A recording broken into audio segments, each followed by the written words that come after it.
Okay, so chair of this today's webinar, Professor Atikul Islam, Vice Chancellor of North-South University. Honorable speakers, Dr. Syed Hamid Albar, former Foreign Minister of Malaysia, Ambassador Masood bin Momen, Foreign Secretary, Government of Bangladesh, His Excellency Al Miller, U.S. Ambassador to Bangladesh, His Excellency Benoit uh, Prefontaine, High Commissioner of Canada to Bangladesh, Ambassador Shohidul Haq, and Senior Fellow, South Asian Institute of Policy and Governance, NSU. Ladies and gentlemen, very good morning and Assalamu alaikum. First of all, Professor Sheikh Tawfiq, I'm the Director of South Asian Institute of Policy and Governance and Center for Peace Studies. I would like to welcome you all to today's webinar on the Rohingya crisis, Western, Asian, and bilateral perspectives, jointly organized by Center for Peace Studies of NSU and Canadian High Commission. I would like to give a little bit brief description about the Center for Peace Studies. The Center for Peace Studies is an interdisciplinary initiative which aims to facilitate the academic study of peace building and the promotion of a resilient society. And the purpose of the establishment of this center is that we would like to work on different areas of research and especially evidence-based empirical research through which we would like to develop different kind of academic and also policy-related documents and papers.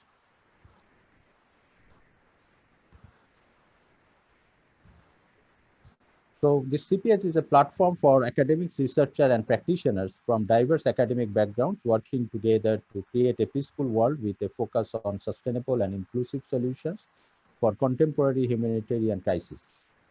And CPA is located under South Asian Institute of Policy and Governance at North-South University. And the South Asian Institute of Policy and Governance, SIPG, is a regional institute which are working on these different areas of governance and policy related issues.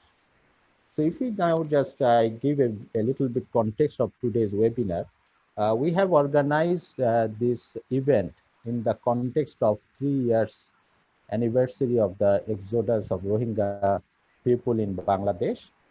And this is an important time that we are organizing it because in next month there will be UN General Assembly. In November, there will be Myanmar election. So before these important events, this is important that we discuss and analyze the different perspective of Western, Asian, and bilateral perspective of this crisis so that Bangladesh can take a very comprehensive and sustainable solution-oriented position. So CPS is not the first event that we are organizing. Honestly speaking, this is a series of events that we have been organized in last 1.5 years to 2 years. Last year in July, we organized the largest international Rohingya conference at North-South University, where more than 250 papers have been presented. Dr. Syed Hamid Albar was one of the keynote speakers there. Ambassador Miller was also there in one of the sessions. And on the basis of that conference, we continued our research and study in the following months. We organized several roundtables with media. We produced several policy briefs for the policymakers, academicians, and researchers. Even we published a special issue of a journal. I just want to show it here that the International Journal of World Peace on the Rohingya issue.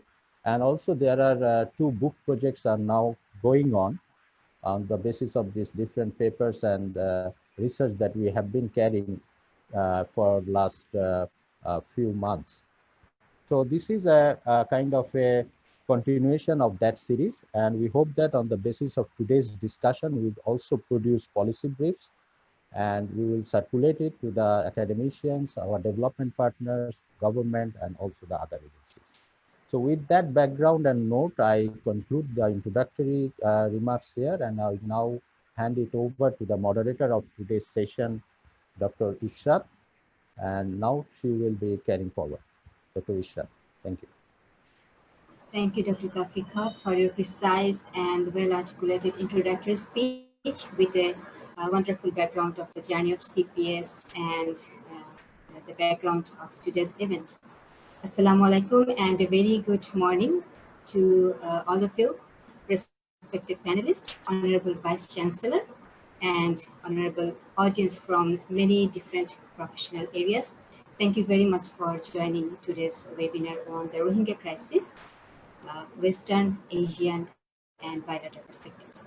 So this is Ishrat Zakia Sultan, Assistant Professor in the Department of Political Science and Sociology, and a researcher working with the Center for Peace Studies and the South Asian Institute of Policy and Governance, SIPG of North South University.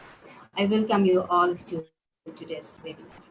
While Rohingya crisis is no more a bilateral issue, discussions and debates rarely focus on global perspectives, in particular on Asian and Western standpoints. The time has come to generate discussions on Rohingya issues from all these perspectives, not only to understand the geopolitical complexities of Rohingya issue, but also to see how we can be hopeful to find sustainable solutions to the crisis in collaboration with and support from global communities. The 4-decade-old Rohingya forced displacement has crossed into the third year since the major exodus took place in August 2017.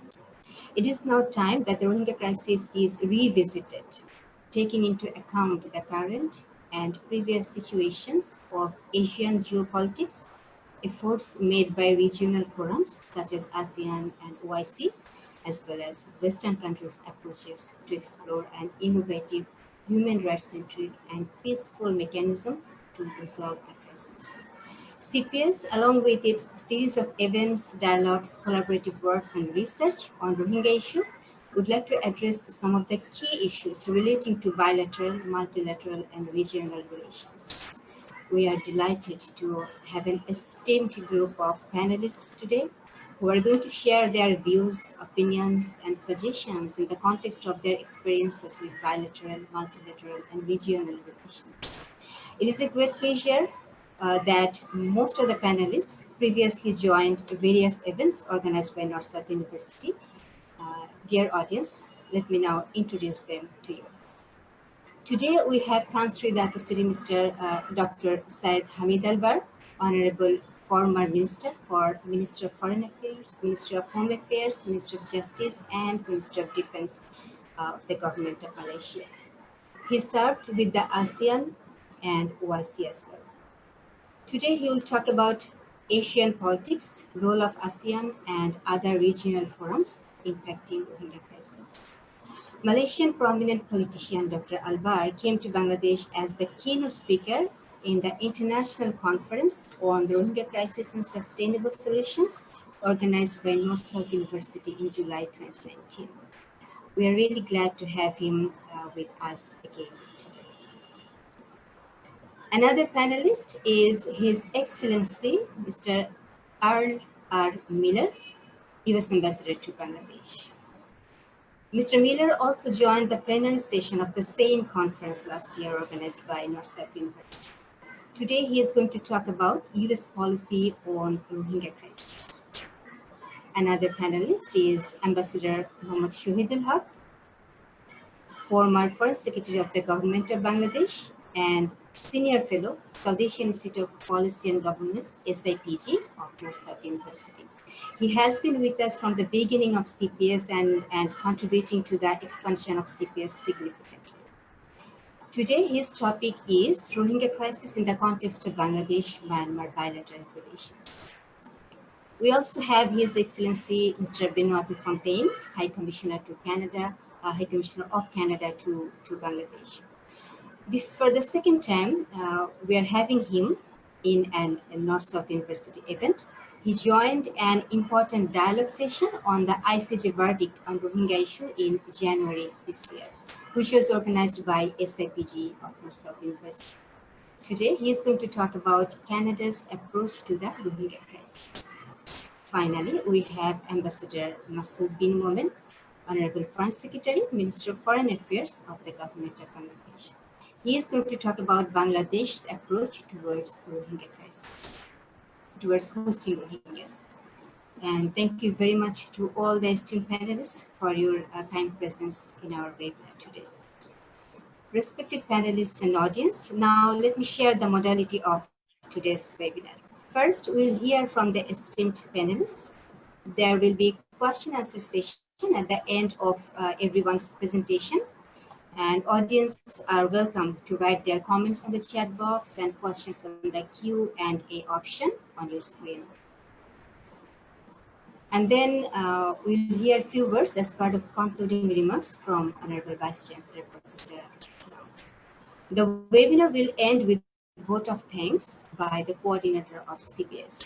Today's webinar is being transmitted live on Facebook and recorded for future transmission on other social media platforms. So you can always visit NSU and CPS social media platforms in future if you like to view it again and also share it with others. Now, let's hear from our esteemed panelists. In order to stay on time, each panelist will have roughly 10 to 12 to 15 minutes. I would say 10 to 12 minutes for their presentation. And as a moderator, I'll remind the panelists when there are 2 minutes remaining. So at first, I'd like to humbly request Dr. Syed Hamid Albar, former Foreign Minister of Malaysia, and he's going to talk about Asian politics, role of ASEAN, and other regional forums impacting Rohingya crisis. Dr. Albar, please. Thank you, Dr. Ishrat, as the moderator. Assalamu alaikum wa rahmatullahi wa barakatuh.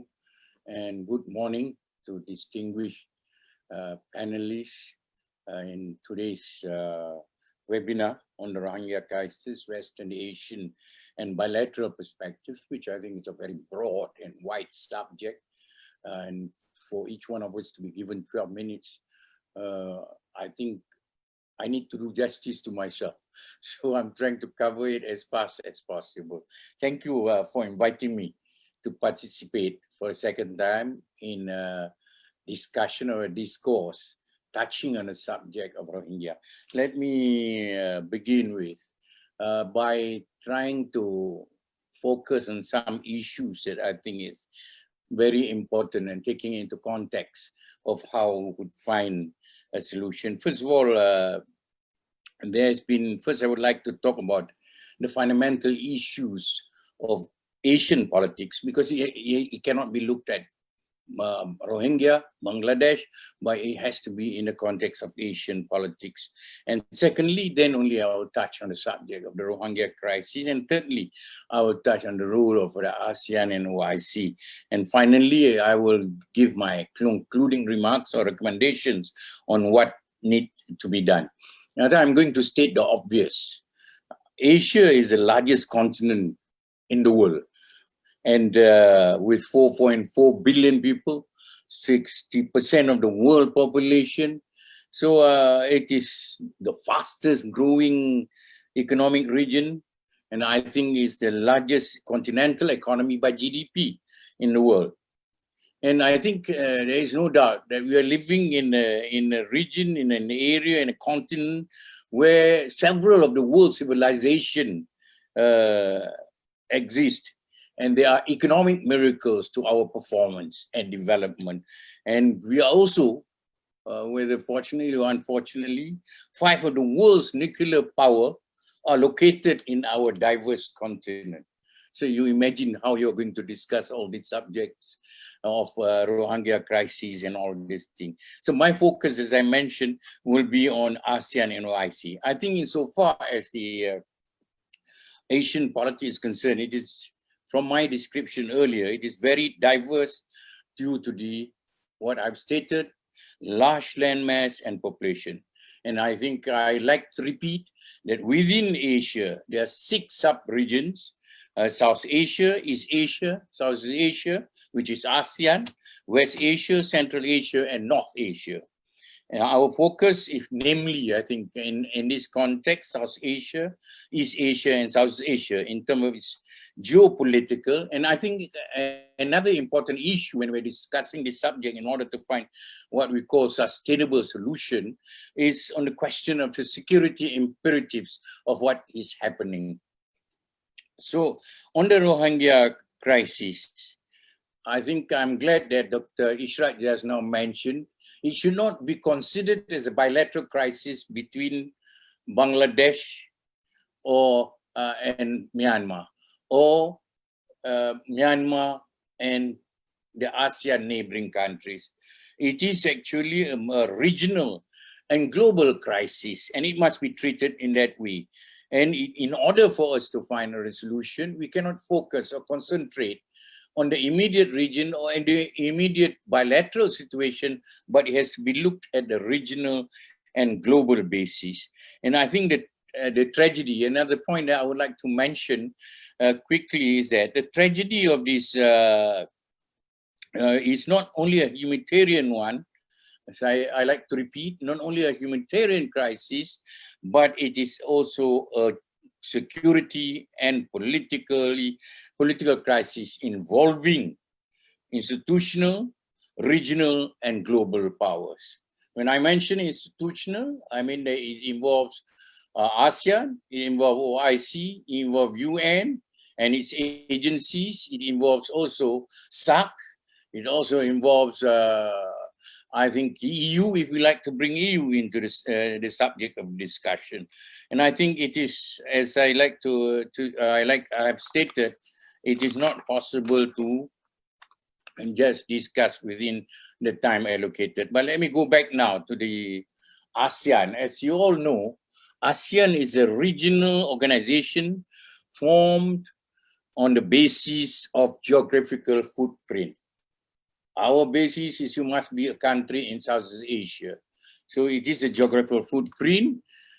The intention of that establishment is to create confidence. It's a confidence building measure in order to seek cooperation in economic and development within the South Asian countries with a view of creating political stability in our region to avoid. I think this is the most prime important issue. We wanted to avoid ASEAN being made a theater of major powers rivalry. But I think today, whatever we may have said that historically, today has become a different issue. We have got so many other issues that inundate us in order to make our approach different. So I think ASEAN, when it was formed, it is its decision-making process, I need to touch it, is based on consensus and pragmatism. But the thing that haunts ASEAN is, I think, two matters. One is on respect for sovereignty of each state, so that they are interested to join us and we do not interfere in their internal affairs. There is the non-interference thing. And ASEAN Charter, I think, is beautifully written. Respect for the independence, sovereignty, and territorial integrity and national identity. This is very good.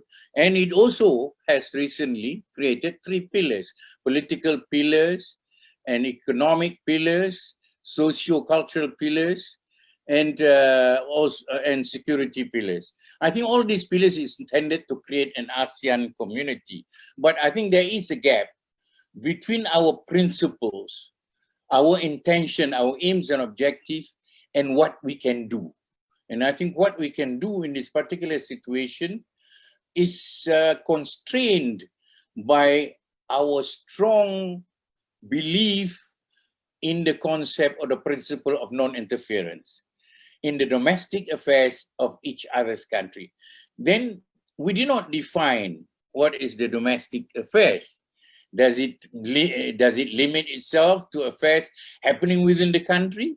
Or is the question of outflow of people, refugees outflow, is it still a domestic affair? And I think this is where many scholars as well as governments feel that there is a need for us to revisit on this non-interference. At one time, Malaysia, Indonesia, and Thailand, we suggested we should be more willing and more open to be involved in constructive engagement, where the crisis or incidents in one country has affected other countries in the region. You cannot say the Rohingya crisis is only limited to Myanmar, because there are refugees, there are human trafficking, there are security threats that has come to the shores of other countries in ASEAN as well as beyond ASEAN. I think Bangladesh has done very well under very difficult circumstances. In 2017, has received so many people in order to accommodate its responsibility to the international community, for which we should salute Bangladesh. And I think this become a stumbling block, and it has also caused ASEAN not to be able to play a leading and collective role when it comes to discussing the Rohingya issue. It is not even on its agenda. We recognize it can affect our stability. We recognize it has created social and security problem within our region, but it is still taboo to discuss it openly. If you cannot discuss it openly, then it would be more difficult to make ASEAN, and in fact, I personally, looking back, ASEAN made a more open remark about Myanmar's behavior when Myanmar was outside ASEAN. Once Myanmar is inside ASEAN, there is nothing in its charter or mechanism that allow ASEAN to take special measures or things that could assist in finding a sustainable solution. So I think there is the ASEAN, the non-interference principle, and then under our Treaty of Amity and Cooperation in 1976, we also agreed that we should settle dispute by peaceful means. So this is a lot of words. I think I'm about to, to finish it, but I haven't. So in that respect, ASEAN's role is constrained. Even its human rights body, its mandate is very limited. And so I would like to look at OIC, even though OIC is a huge multilateral organization. OIC as a huge multilateral organization, it has done better than ASEAN. It has done so at bilateral level. Its approaches at bilateral level, even OIC is condemned by many of the countries in ASEAN as well as in the OIC membership. But it has done at bilateral level, like, for example, assistance to Myanmar from Turkey, from Malaysia, from Indonesia. These are all bilateral and multilateral approaches where it engages the Myanmar government, it engages the United Nations as well as United Nations agencies, and it sponsors or calls for resolutions, and it works together and collaborate with other organizations. So I think I would say that if we want to find a solution, it's going to be difficult. I do not see that we can, in the immediate future, there is a definite solution. So I would like to make my concluding remarks because of the time factor. So I think we have to look at the approach on two important bases. One, our approach should be institutional. In the institutional basis, we should put the security imperatives as an important factor. If we do not tackle this issue, there will be freedom fighters, there will be outside powers, and outside, whether major or non-major powers, involved, and it becomes more internationalized rather than regionalized. So institutional, I mean, it should involve Myanmar, it should involve ASEAN, it should involve OIC, United Nations. And another thing that we seldom discuss is the role of SAC, because it is within the SAC region that it is important. So, and country-wise, there is an institutional, country-wise, we cannot avoid getting China engaged. I think it is important for China to be engaged. And I think in this case, so is USA must be there. And India can play a part, because if the security situation in that region is not stable, it will affect China, it will affect India, and it will affect the whole of Southeast Asian region. And I think most importantly, I would like to see Bangladesh has taken the biggest brunt of all the problems that I think if it is possible for Bangladesh as the major country facing all the big problems, if Bangladesh can establish a task force with the most relevant ASEAN countries to make sure the narrative, it will not be a forgotten issue, like a forgotten issue. It's an ongoing issue. Bangladesh can establish a task force with the countries in ASEAN, and this, I think, will enable us to come up with concrete proposal. Finally, the Rohingya, in our endeavor or intention, our aim to find a solution, they must not be alienated politically. I think the election in Myanmar in November, there's still alienation. There's still non-inclusiveness. I think whatever you want to do, it must be not, should not be alienated politically in a constitutional democracy. And democracy should be inclusive. So the solution to me is political, involving ASEAN, UN, OIC, and other regional and major powers, and Myanmar must be pressured with its, to stop its crime against immunity, violations of human rights, gross violation, and also, I think, the genocide. And I think the evidence are there. We want to be living in a very peaceful world, and I think the intention of Dr. Taufik's center is to create and for peace building, for which I congratulate him and his team. And I hope that my intervention has been useful. And I like to end there by saying thank you once again to the organizers, the North-South University, and to the High Commission of Canada, and to all my distinguished colleagues who are participating in this webinar discussion. Thank you.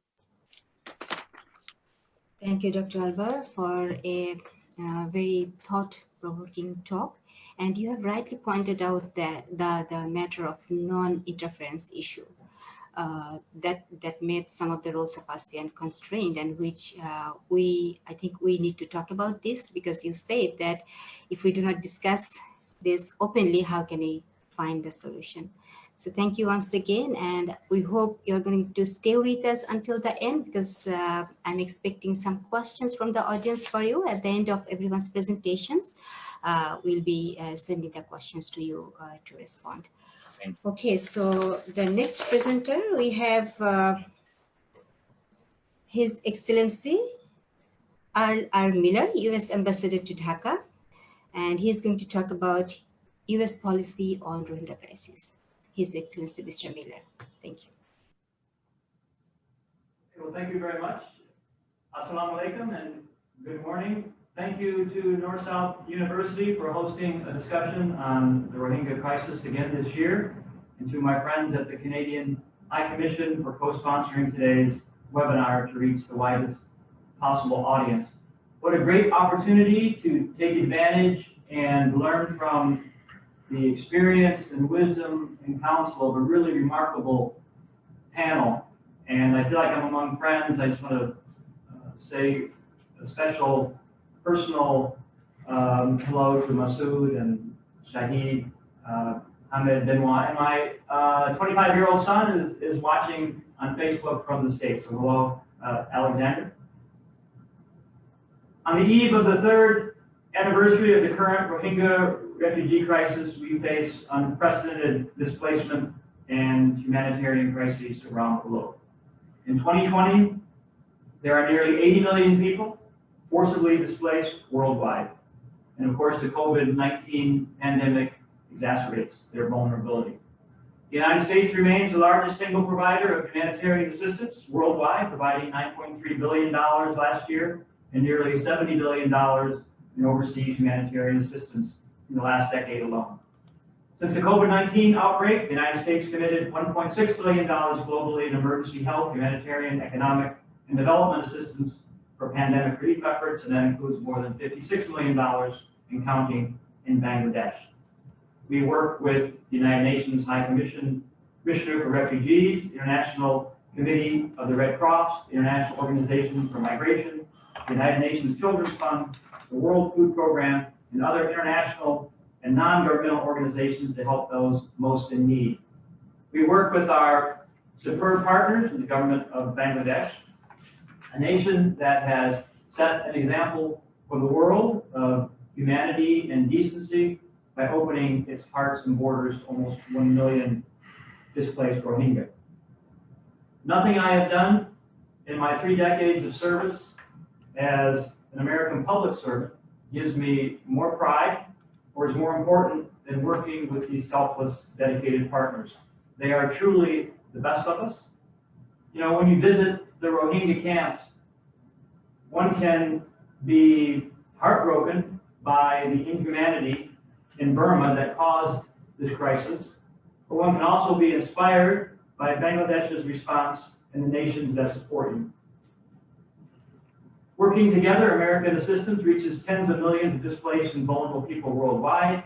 It provides life-saving food, shelter, healthcare, access to clean water, education, livelihoods, child protection programs, women's protection and empowerment activities, and more. And that unwavering commitment to the world's most vulnerable remains a critical component of U.S. national security policy. It remains a top priority of mine and a top priority of the U.S. Embassy in Bangladesh. Because behind these numbers, these tens of millions, there are fellow human beings, a beloved mother or father or brother or sister who once had a home, a livelihood, perhaps was a young student, all striving and hoping, as we all do, for a better future for ourselves and families, and loved ones yet to join us on this vulnerable world we're privileged to share.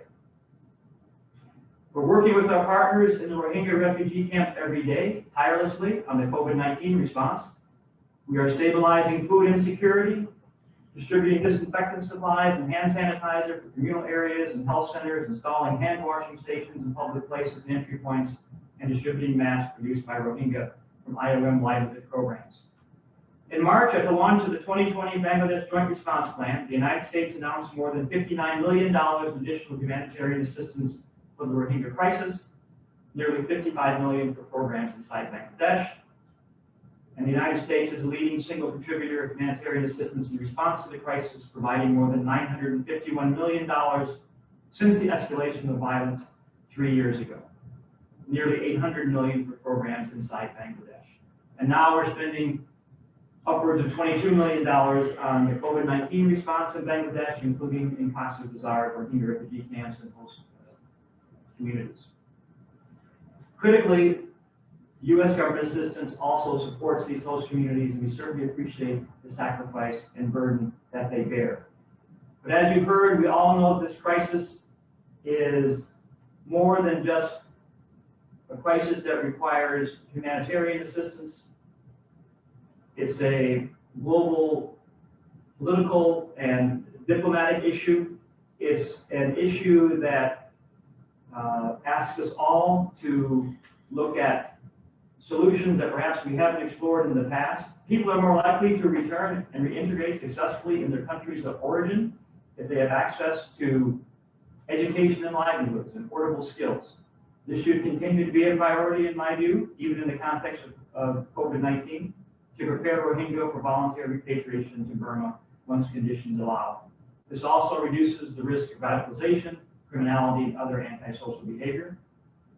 Beyond Bangladesh's borders, it's also up to the international community to take action. We must continue to press Burma to respect human rights, allow unhindered humanitarian access, adhere to the ceasefire, and engage in political dialogue to pursue peace.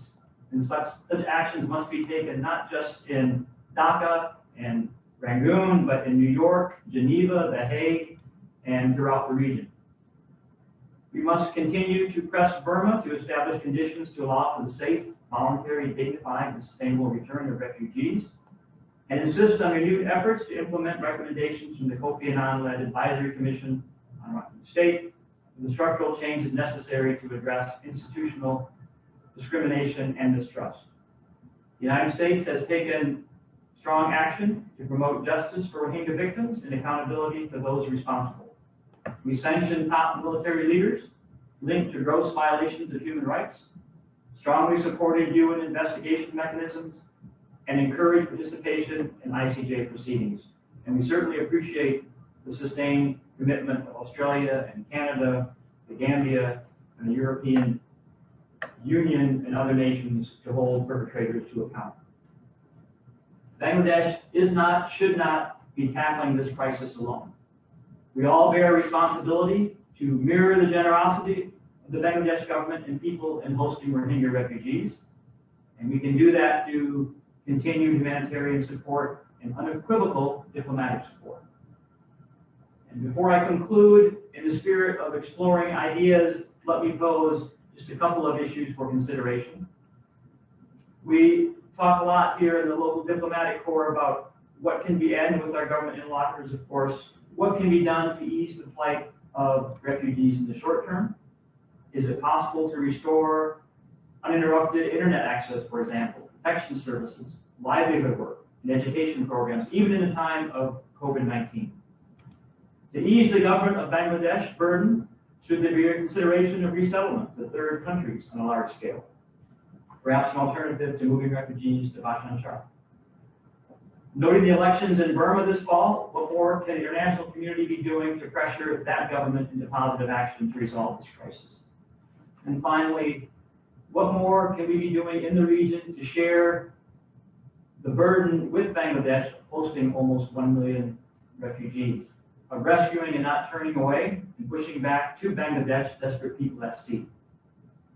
The United States will continue to be a leader in providing humanitarian assistance, applying diplomatic pressure, and serving as a catalyst in the regional and global response to the Rohingya crisis. But as we all know, this crisis can only be resolved with an effort by the global community. And I hope gatherings like this one truly amplify that message and the appeal for every responsible and right-minded nation to join us in finding a solution, because every right-minded action counts.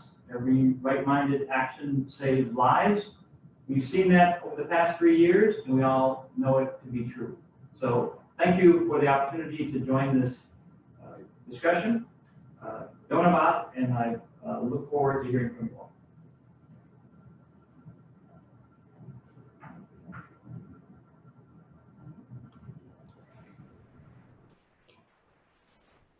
Okay, thank you very much, His Excellency R. Miller. And we appreciate your point that you said that we must continue to press Burma to stop this institutional way of discriminating and exploiting the ethnic community living in Burma. And we hope that the support from the US will be there for Bangladesh. Thank you very much. So our next panelist, Mohammad Shahidul Haq, Senior Fellow, Salvation Institute of Policy and Governance, SIPG of NSU. And he is going to talk about Rohingya crisis in the context of Bangladesh-Myanmar bilateral relations. Mr. Haq, please.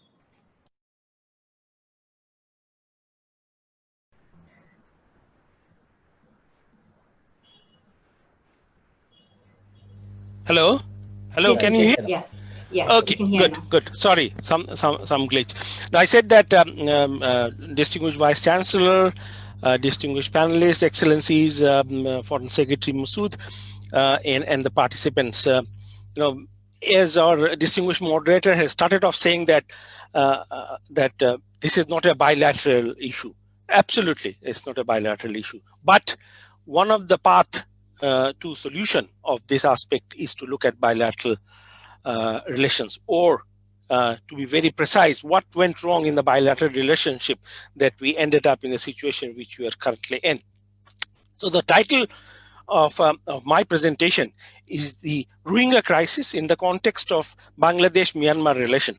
And I have, after long debate, chosen a subtitle which is Near but Far Neighbor, we are very neighbor. We are next door neighbor actually, but the relationship seems thousands of miles apart. So that's is the crux of the issue. So I will focus on 4 areas. In fact, you cannot look at bilateral relationship unless you look at how strategically and geopolitically these two countries are located. So I'll just briefly touch 1 or 2 issues. It's a separate subject that needs separate treatment.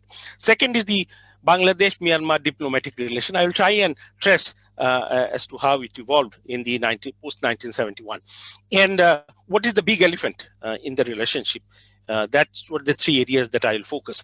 Let me go with a slide presentation. I hope you all can see that. Yes. So if you look at the geopolitical realities or geostrategic realities of Bangladesh and Myanmar, you will see a very interesting thing.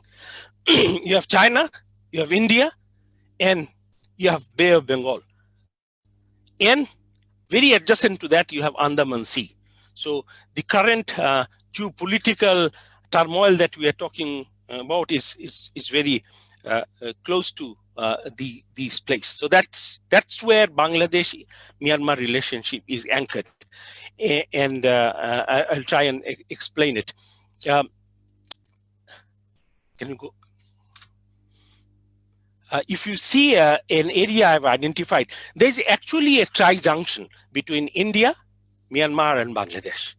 Many of you may not know, but there is a common ground, and that is why, if I remember correctly, in 2015-16, we did propose to India and Myanmar to have a kind of a trilateral approach to create a zone of stability and peace and security in that area, because that's where some of the future economic and security activities will focus. And Dr. Albert has rightly pointed out that we need to keep the security issue in mind while we are talking about the resolution of this.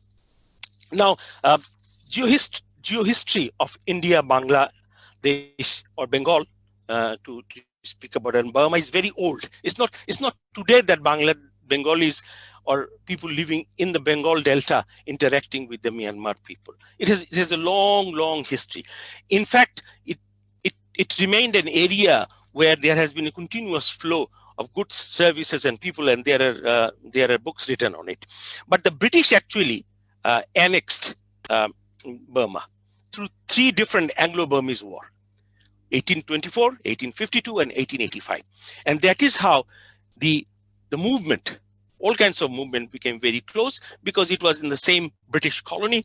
And Irrawaddy Delta has been very famous for fertile area for cultivating rice. So the Britishers took people from Bengal, Bihar, and rest of the India to cultivate rice in that. And during the Second World War and other periods, that became a source of food grain for the British military. Now, we have also a very natural, common 314-kilometer long border. And strangely enough, it is land, it is river, the Naf River, and the maritime boundary. So it's quite a complex boundary that we have with Myanmar. But the important thing I want to sort of remind everyone, that Burma is located at a place where actually India meets China and Bangladesh. And there are romantic things written about this interface between the 2 great civilizations of Asia. Let me now, excuse me, look at the geopolitics. In fact, the geopolitics and the importance of this area became very clear during the Second World War. In fact, the Japanese forces met the British forces right across the Arakan and Irrawaddy Delta. And the Japanese forces wanted to push to come to Cox's Bazar to get a foothold in the warm water port of Chittagong, so that they can bring in logistics through sea rather than coming all the way over to South Asia and Southeast Asia. Excuse me. So that's very important, and that in that war, actually the Japanese and Burmese got together, and the British and the Indians, and certainly the Rohingyas came together. So there was a kind of a natural animosity that created, and recently the military generals have been reminding us of that. So that's very important, and we have to keep this in mind to understand the bilateral relation between the two countries. Okay, I'll try and run through quickly. I have already said this, so I need not to reiterate it again. No, that very sense that the Rohingyas are against Burmese had a root in the Second World War, and when the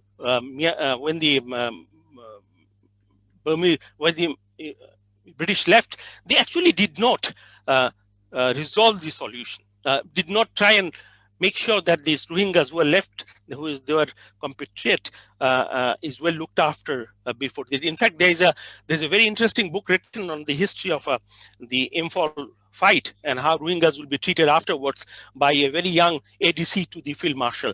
A very interesting read. So that also gives that how the psyche of the two countries have been created. Now let's see a little bit of a Burma, not through my eyes, but through R.D. Kaplan, who has written very extensively on the geostrategy of Asia recently in his famous book Monsoon. Who haven't read, please read it, so you'll get better ideas to why there's turmoil. And he said, and I love this quotation: the Burma is a strategic, romantic, but a moral catastrophe. The moral catastrophe. So he could identify that how the Burmese people have fought with the ethnic minorities all over the world in their periphery, and created a catastrophe for the region and created instability. So now Myanmar was the 6th country to recognize Bangladesh in 1970. One of the leading. In fact, Bangladesh established the mission in March 1972. In fact, the then Foreign Minister Azad visited Rangoon right after India. So that's, often I hear criticism that Bangladesh has not attached due importance to the relationship with the Myanmar, and I humbly deny that that's not what's true. And today I'll share with you some bit of it. Now, it's interesting that Burma played a kind of a very dubious role in 1971, being in our periphery. In fact, recently, there's a book written by a general, a Pakistani general, who actually retreated using Burma and corridor during the last days of 1971 war, November, December. He was fighting in Chittagong, so he decided not to come to Dhaka, but with his heavy weapons and other vehicles, went back to Pakistan through Burma. So that was the history, because there was a very close relation between General Ne Win and General Yahya and General Ayub Khan. So that's why they have a very quote-unquote dubious history of a role in 71. But what they did, they quickly after 71 corrected the course and recognized Bangladesh and showed a very good intention. And Bangladesh has been, right from the day one, has been very proactive in building the relationship. We have currently about 50 agreements and MOUs, but despite that, there's no substantive collaboration between the countries. I think whatever Myanmar did all these 50 years has been a show rather than an intention, and which I'll try and see. Now, why it is so? Because Myanmar has been, as long as Bangladesh has been in existence, under military rule. And military needs an enemy to consolidate its power, to show the world, to show his own people that, if you are not with me, these people are going to take you over. You'll be vanished. So that psyche has been created for a long, long time. And during my 7 years of interaction with them, I always see that just 1 inch into the skin, that very sense that these are all Bengali Muslim terrorists. They're never going to be our friend. So that sense always prevailed. But as opposed to that, we always looked at Myanmar with nostalgically, with a lot of expectations. So that's where there's a huge gap between our perception and their perception. So it is not that we were not focusing on them, but we were not getting the due response. Recently, in fact, last week, the Economist came out with a very good article, August 2020, and I have quoted from there. It said Myanmar is engaged in peace talks, irrespective of regime, without a peace. I think it's a few reflections of their intention, because possibly they don't want a peace. Peace will only create democratic society rather than a military society. Now, what is the narrative that used? They use their narrative about Rohingyas, that Rohingyas are Bengali extremists. They all come from Bangladesh, and they about the media reports of military abuses. They said it is fabricated, it is fake. And they blame Bangladesh for allowing media and international community to be in Cox's Bazar to see the atrocity. So there's a huge trust deficit, and we see an issue. Now, I'll just flag some of the provocations that Myanmar made. 1991, they actually killed 3 BDR, without being provoked, for BDR troops in Rajupara border posts, and that was also the indication as to how aggressively they are reinforcing the troops along the Bangladesh-Myanmar border. 2008, they escorted a Korean ship into our maritime space close to Saint Martin. So that was another provocation. 2017, 17 times year violation, 26 to 14 September. That was the time when the big exodus took place. And lately in 2018, we realized that they have published a map showing that Saint Martin belongs to Myanmar. So that we protested. We went to the international community. The Foreign Office went to the international authority, and they have rectified. But in 6 months' time, they again put the map into reality, and that created another layer of tension. So they have always been provoking Bangladesh to take a more aggressive non-peace approach. So that have to keep in mind to look at the Rohingya crisis. Okay. I think I have covered it. There has also been an incident, quite a big incident on the Naf River, where our forces were valiant in terms of tackling the intrusion of Myanmar forces into Bangladesh. And now everybody knows there is anti-personnel mine all over Bangladesh-Myanmar border, which is according to the agreement not correct. Now, why it is so? Why being so close we had this relation? One is the perception. They have never accepted Bangladeshis as a Bengalis as a good neighbor. In fact,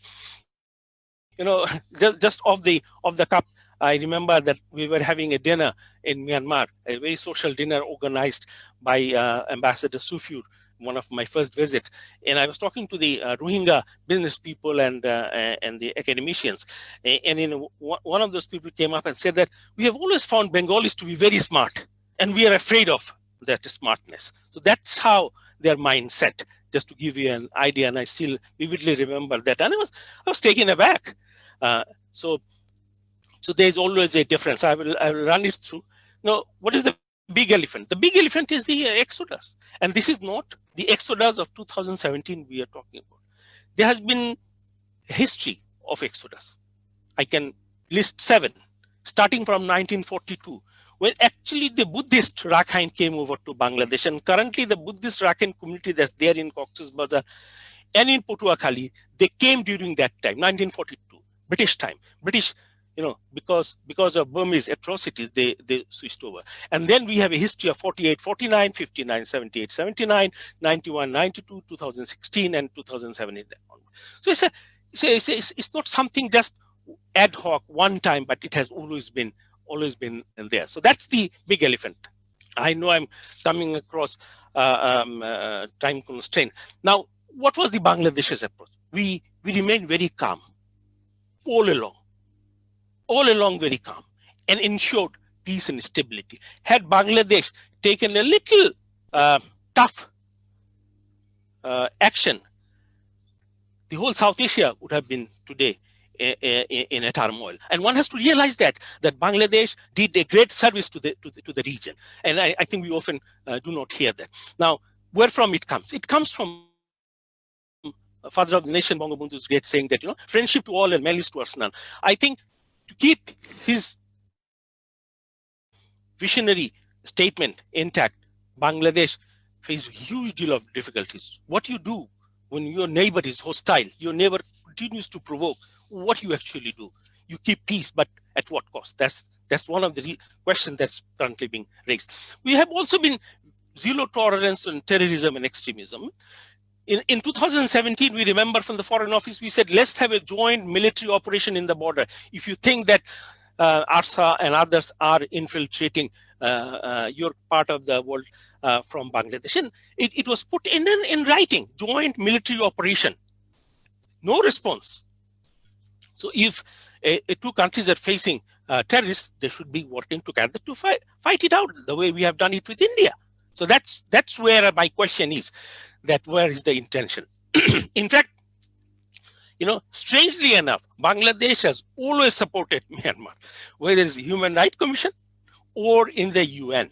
We have held their hand till 2014. And we have never opposed, we have never sort of supported anti-Myanmar resolutions till 2014. That's where we realized that all our goodwill intention has been absolutely misread. And from 2014, I think we have changed radically our approach towards Myanmar's human rights violations. So this is, I just wanted to remind that we have settled the maritime boundary peacefully at Hamburg. This is also, sometimes they remind us that they had to swallow the defeat. Okay. Also, Bangladesh has been very proactive in creating a sort of a economic pathway between Bangladesh and all the way to Kunming to Kolkata. Myanmar has very little interest in it, despite the fact at one stage both China and India extremely interested to do it. In fact, roads in operationals, and we gave them a number of options. We said, okay, if this road is going through northern Rakhine, let's bring it up. Let's bring it to Thanchi and avoid the conflict area if it is so. We have long discussions, but their intention was to buy time. That's all, not to resolve the problem. So I'm coming to an end. So Bangladesh always tried to bilaterally solve it. It did settle twice, but this time it didn't work. And why it didn't work is the geopolitics, the slide that I've showed you on the first one. Now, what we did before we changed our policy in 2014, no longer supporting the Myanmar genocidal government, is that we try to create an atmosphere where we can have a continuous dialogue on border security and military cooperation. But we sat down actually consecutively to thrash out an agreement so that we can permanently resolve the border issues. But they participated. They said yes, but they never end up accepting this. Our Prime Minister Sheikh Hasina has been very sincere in her approach to resolve this peacefully and discuss this with Aung San Suu Kyi, and also invited her twice to Bangladesh. No response. So this is what international community need to know when they talk about resolving it through bilateral means. These are the 3 agreements of return that we negotiated. No single Rohingya could yet return. So this is where what that we do under this. Now, I have 2 proposals. One is that Bangladesh should remain consistently and coherently pursue hybrid diplomacy of bilateral, regional, and multilateral pathways. We should not dither. We should not shift. Consistently and coherently under the leadership of Honorable Prime Minister. She has given fundamentals of the relationship. Let's work on it. And that hybrid diplomacy should never avoid talking about human rights of Rohingyas. So it should be anchored in accountability and justice for Rohingyas. This last part before 2014 has never been invoked. I think that was a big mistake. We should always think return in terms of their human rights. And that is why you know that ICC and ICJ was brought in. Second, I think time has come when we should also try and use other avenues, like revive Honorable Prime Minister's proposals to create safe zone, which he did in 2017 and 2018 in UNGA. And I know there are a great deal of questions, doubts, but I think government of Bangladesh should now, and the civil society together, should invoke responsibility to protect. Let's see whether responsibility to protect, which is still being tested, but at least there is some principles and guideline, and it has been tested somewhere else, could be brought into creating a safe zone inside northern Rakhine, monitored by civilians, not by military. Because I think, status quo is not the option for Bangladesh or for Rohingyas, as opposed to Myanmar government wants a status quo. They think that whatever has been done is fait accompli. We should sit on it and time will solve it. This is what we have to tackle. This is where bilateral approach is important. We have to tell them face to face, status quo is no option for us. So if you do not come through bilateral means, despite the fact that you have committed genocide, there will be other options practiced by, or hopefully put in place by, international community against you. The whole bilateral context has also changed. The bilateral thing that we pursued, it was before ICJ identified a genocidal government in power in Myanmar. So post-genocidal government has to be treated differently, not only by Bangladesh, but all the countries.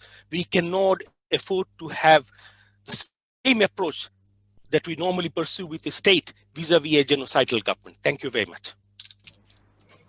Thank you very much, Ambassador Shahidul Haq. I know you are over time, but it seemed that this is such a great presentation with all these important pieces of information in the context of historical overview of the patterns of the bilateral relations between Burma and Myanmar. And it was quite clear from your talk that misperception, misunderstanding, and mistreatments, all this tied together that caused the persecution and the exodus of the Rohingya community. So thank you once again.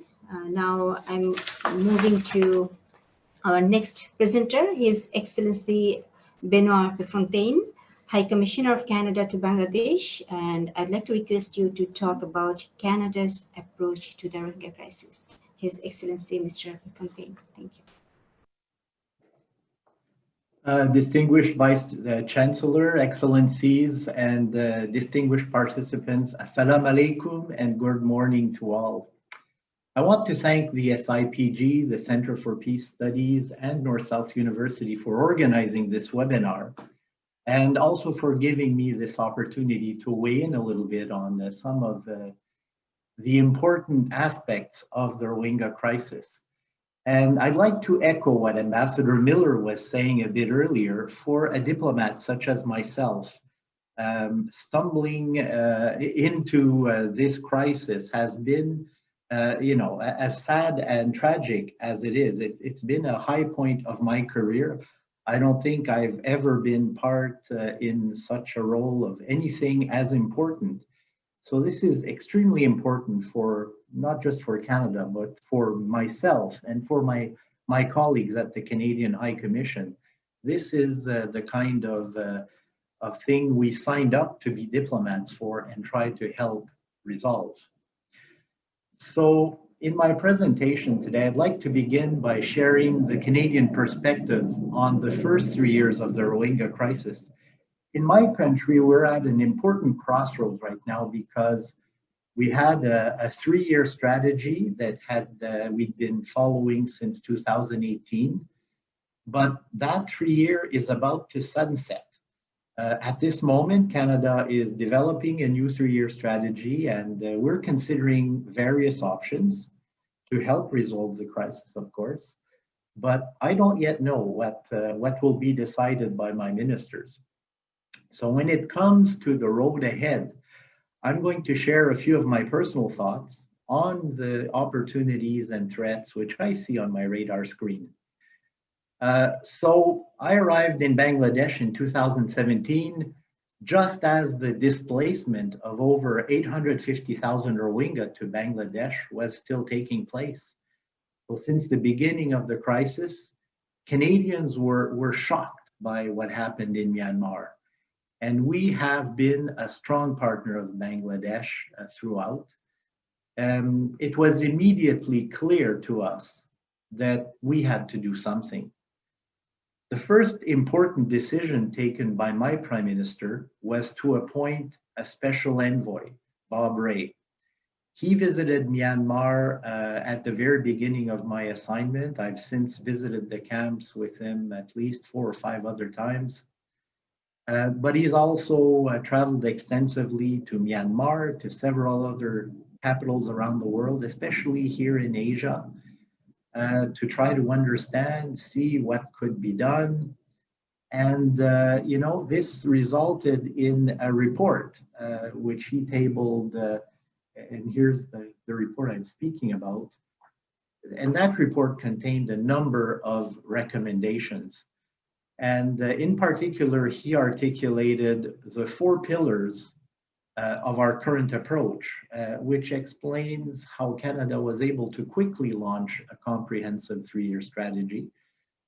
So that report, I would add, has elevated the whole Rohingya crisis as one of Canada's foreign policy priorities. And again, Ambassador Miller was mentioning all the efforts taking place around the world to try to find solution, find areas to make progress. And it's the same thing with the Canadian Foreign Service. We, all of our ambassadors in Asia are being asked to advocate, to approach governments, to look for a solution. So this isn't just something that's driven out of 2 embassies in Dhaka and Myanmar. This is big. I'd like to say a few words about the 4 pillars of our current approach. Pillar number 1 is the need to contribute to the humanitarian response in both Bangladesh and Myanmar.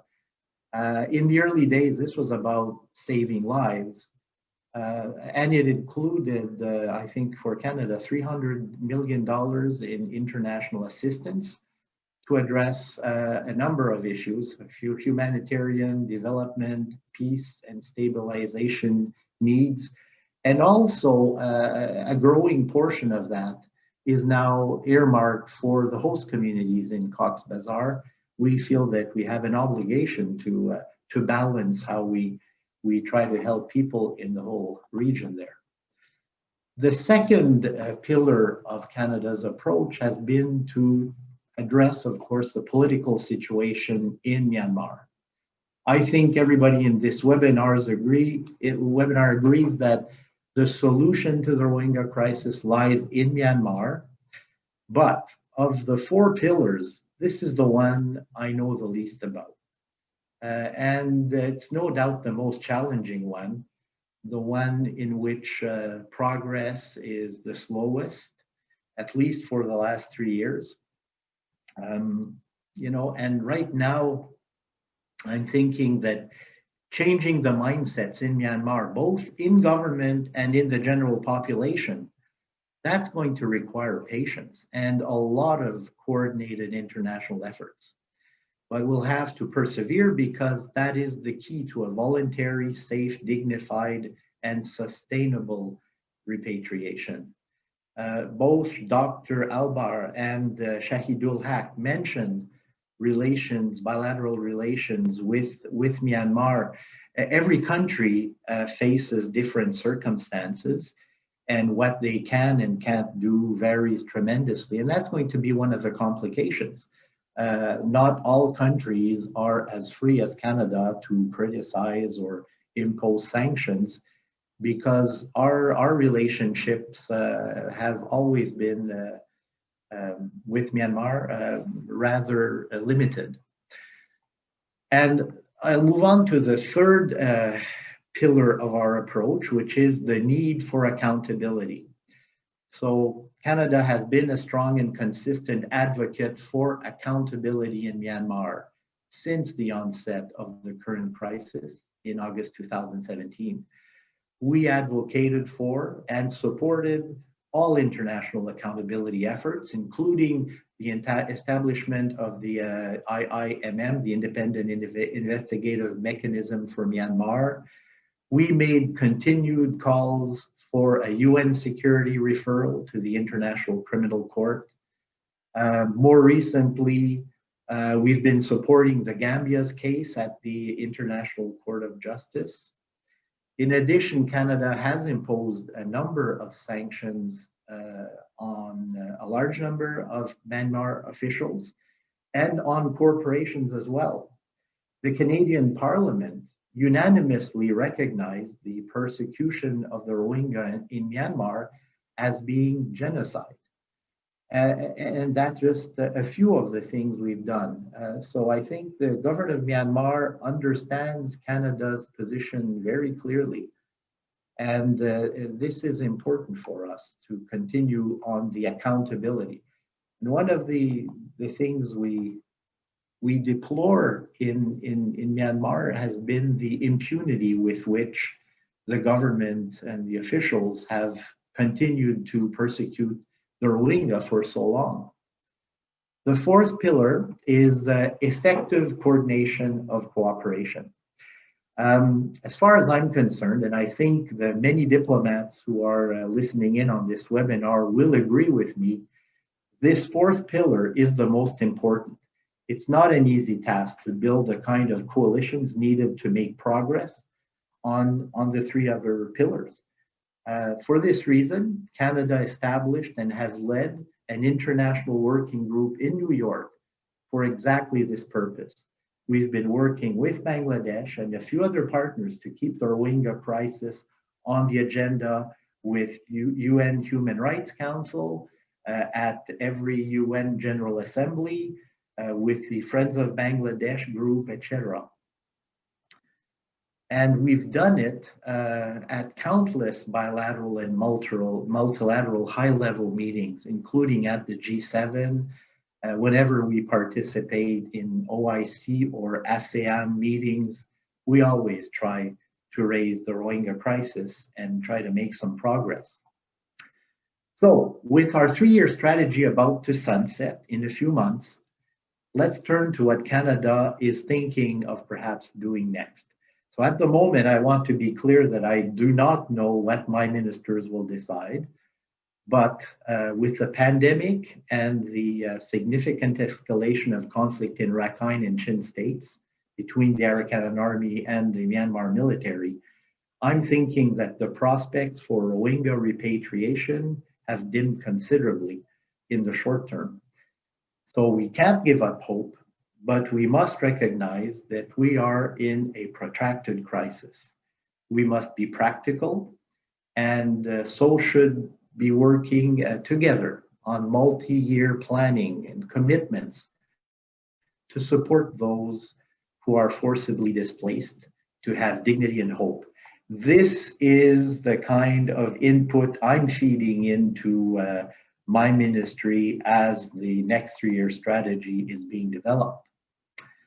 And you know, when I think of the crisis and where we are right now, I always try to divide them on issues, areas where we have little or no control.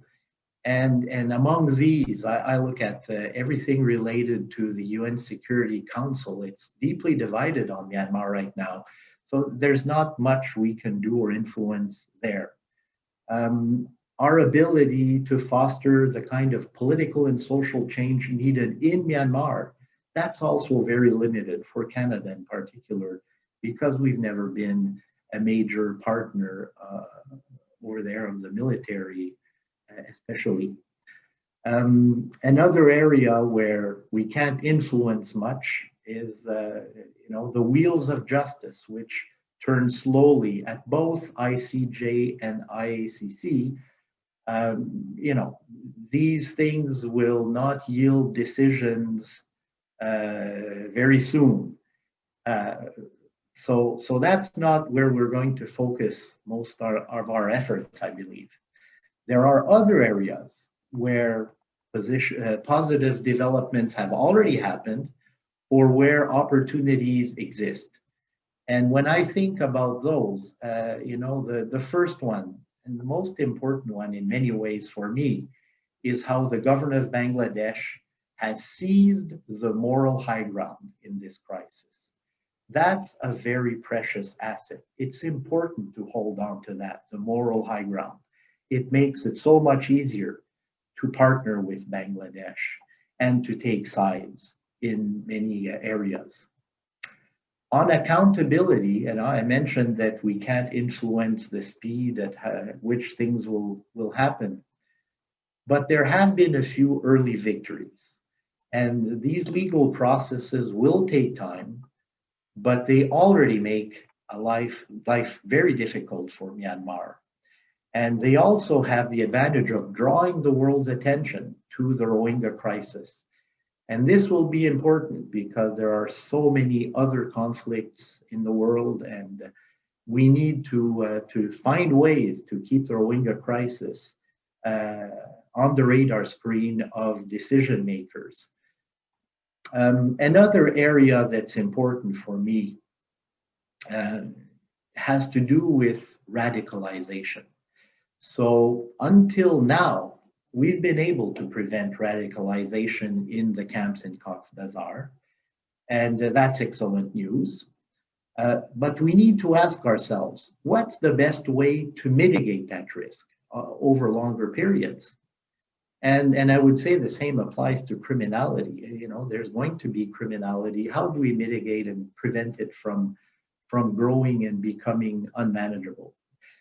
You know, the root cause of misery, hopelessness, and desperation, it can easily lead to radicalization, no matter how many barbed wire and security is installed around the camps. And that's what we need to keep in mind. The way the Rohingya are treated in the camps is important, and maybe by treating them too much as a threat and a risk, we will accelerate what we don't want by accentuating the hopelessness and desperation in which they live inside the camps. Another opportunity I think we have right now has to do with the Rohingya community itself, especially the majority of them, which is now living in Cox's Bazar. And they are keen to fight for their rights in Myanmar. And unfortunately, I think they're finding themselves muzzled, disorganized right now. The voice of the Rohingya majority needs to be heard and even amplified. It's going to be a powerful force in trying to bring about the changes needed to resolve this crisis. This is an opportunity we haven't been pursuing sufficiently, in my humble opinion. You know, for most of these points, where progress is possible, or in my opinion, desirable, it's clear that the government of Bangladesh has to be in the driver's seat, and the international community can and will help.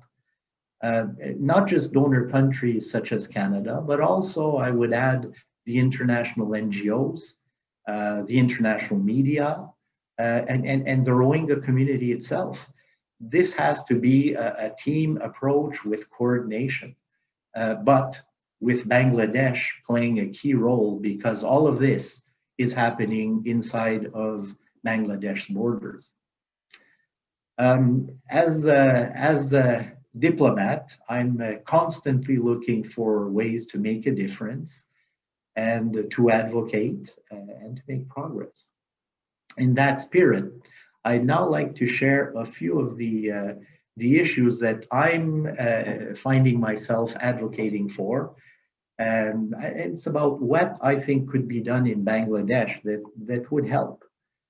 So, you know, the Rohingya community I mentioned already has been struggling for decades. And I think it was Shahid Haq who was mentioning the 7 exoduses, the big elephant in the room. You know, if we want to have maybe not a permanent, but a sustainable solution to all this, we need to think about what could be changed within the Rohingya society.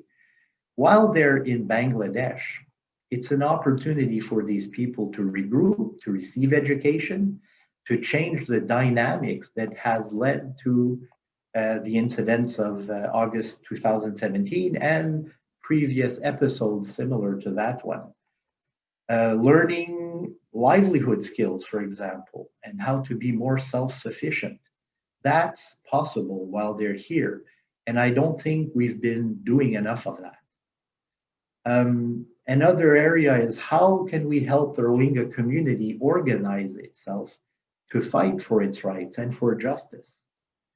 You know, they're not pawns. They're an important partner in the efforts to secure their rights and their repatriation. So their voice matters and it needs to be heard. And that after 3 years of being in Cox's Bazar, I see too little of that. I really wish we could find ways to support that in a way that will help our common cause. A third area where I keep discussing with various other stakeholders here in Bangladesh, it's how can we become more efficient in the way the camps in Cox's Bazar are funded and managed. You know, my impression is that so much time, resources, and goodwill have been expended on trying to develop plans or obtaining permissions or visas. It shouldn't be that difficult. Surely we can find ways to be more efficient, to get more value out of the major investments we're making to resolve this crisis. And you know, especially if we're going to be doing this for several more years, we have to stop planning with short-term 1-year deadlines. We need to have a better approach. It's in everyone's interest, I think, to do that. Finally, the other point I'd like to raise is how we could manage the increasingly difficult situation I perceive in Cox's Bazar. At least that's my perception.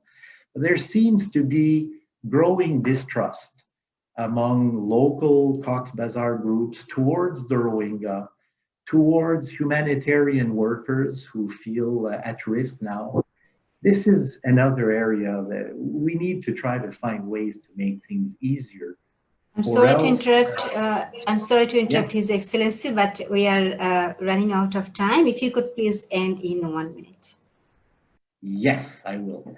Thank you. So let me move to my conclusion. So as I said earlier, it's difficult to envisage a quick fix when it comes to Rohingya repatriation to Myanmar, but that has to remain the main objective of everything we do. Canada will continue to leverage all diplomatic and humanitarian tools available to help the Rohingya and also the affected Bangladesh populations. And will continue to encourage Myanmar to embrace democracy and human rights. In the meantime, the Canadian High Commission will continue to work closely with the government of Bangladesh and other stakeholders here in Bangladesh, including advocacy for a number of issues, which I just mentioned previously, where we see either threats or missed opportunities. So on that note, thank you very much. Shobhai Donabad. Thank you very much for being very specific and clear about the role of Canada and the opportunities for Canada to work together with Bangladesh to resolve this crisis, and also to express interest to help this vulnerable community until the repatriation takes place. In connection to your speech, I'd like to let you know that today we have a few representatives from the Rohingya community, particularly from both Kutupalong and Nayapara camps. And they have also already raised some questions for the distinguished panelists. At the end of the presentations, I'll be happy to share their questions to the concerned panelists. Okay, so before I move on to the last panelist, I just would like to say a few words for the audience. Please post your question on the Q&A box on your screen. And if you have any comment to share, you can post it on the chat box. And also kindly make sure that you specifically mention the panelist's name whom you expect to address your question. Okay, so the last panelist, Ambassador Masood bin Momen, Honorable Foreign Secretary, Minister of Foreign Affairs, the Government of Bangladesh, and he is going to talk about Bangladesh's approach towards hosting Rohingya. Thank you.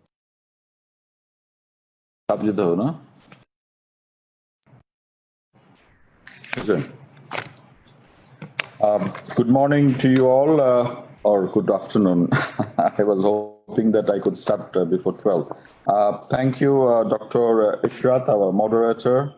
I also thank Dr. Sheikh Tawfiq of the Center of Peace Studies for his initial comments. At the outset, I would like to express thanks to the North-South University and its Vice Chancellor, Professor Atikul Islam, for organizing this event. The event provides us, or has already provided, with a unique platform to look at the crisis from a wider perspective. I'd also like to extend my heartfelt thanks to the former Foreign Minister of Malaysia, Dr. Saeed Hamid Albar, US Ambassador R. Miller, and the Canadian High Commissioner Benoit Prefontaine, and also my predecessor, former Foreign Secretary, Mr. Shahidul Haq, and other distinguished panelists for their gracious attendance. Good to see you all in good health. Bangladesh was born in 1971 when millions of our refugees had to take shelter in India, seeking to stand beside any persecuted community, whether in the neighborhood or beyond, has thus become an integral element of our national psyche and foreign policy. As was aptly pronounced by Honorable Prime Minister at the UNGA in 2018, and I quote, "I can feel the pain and suffering of countless people around the world, persecuted and expelled from their homes like the Rohingya. It is impossible to build peaceful, just, and sustainable societies by ignoring such situations. As a fellow human, we can neither ignore nor remain silent about the plight of the Rohingya," unquote.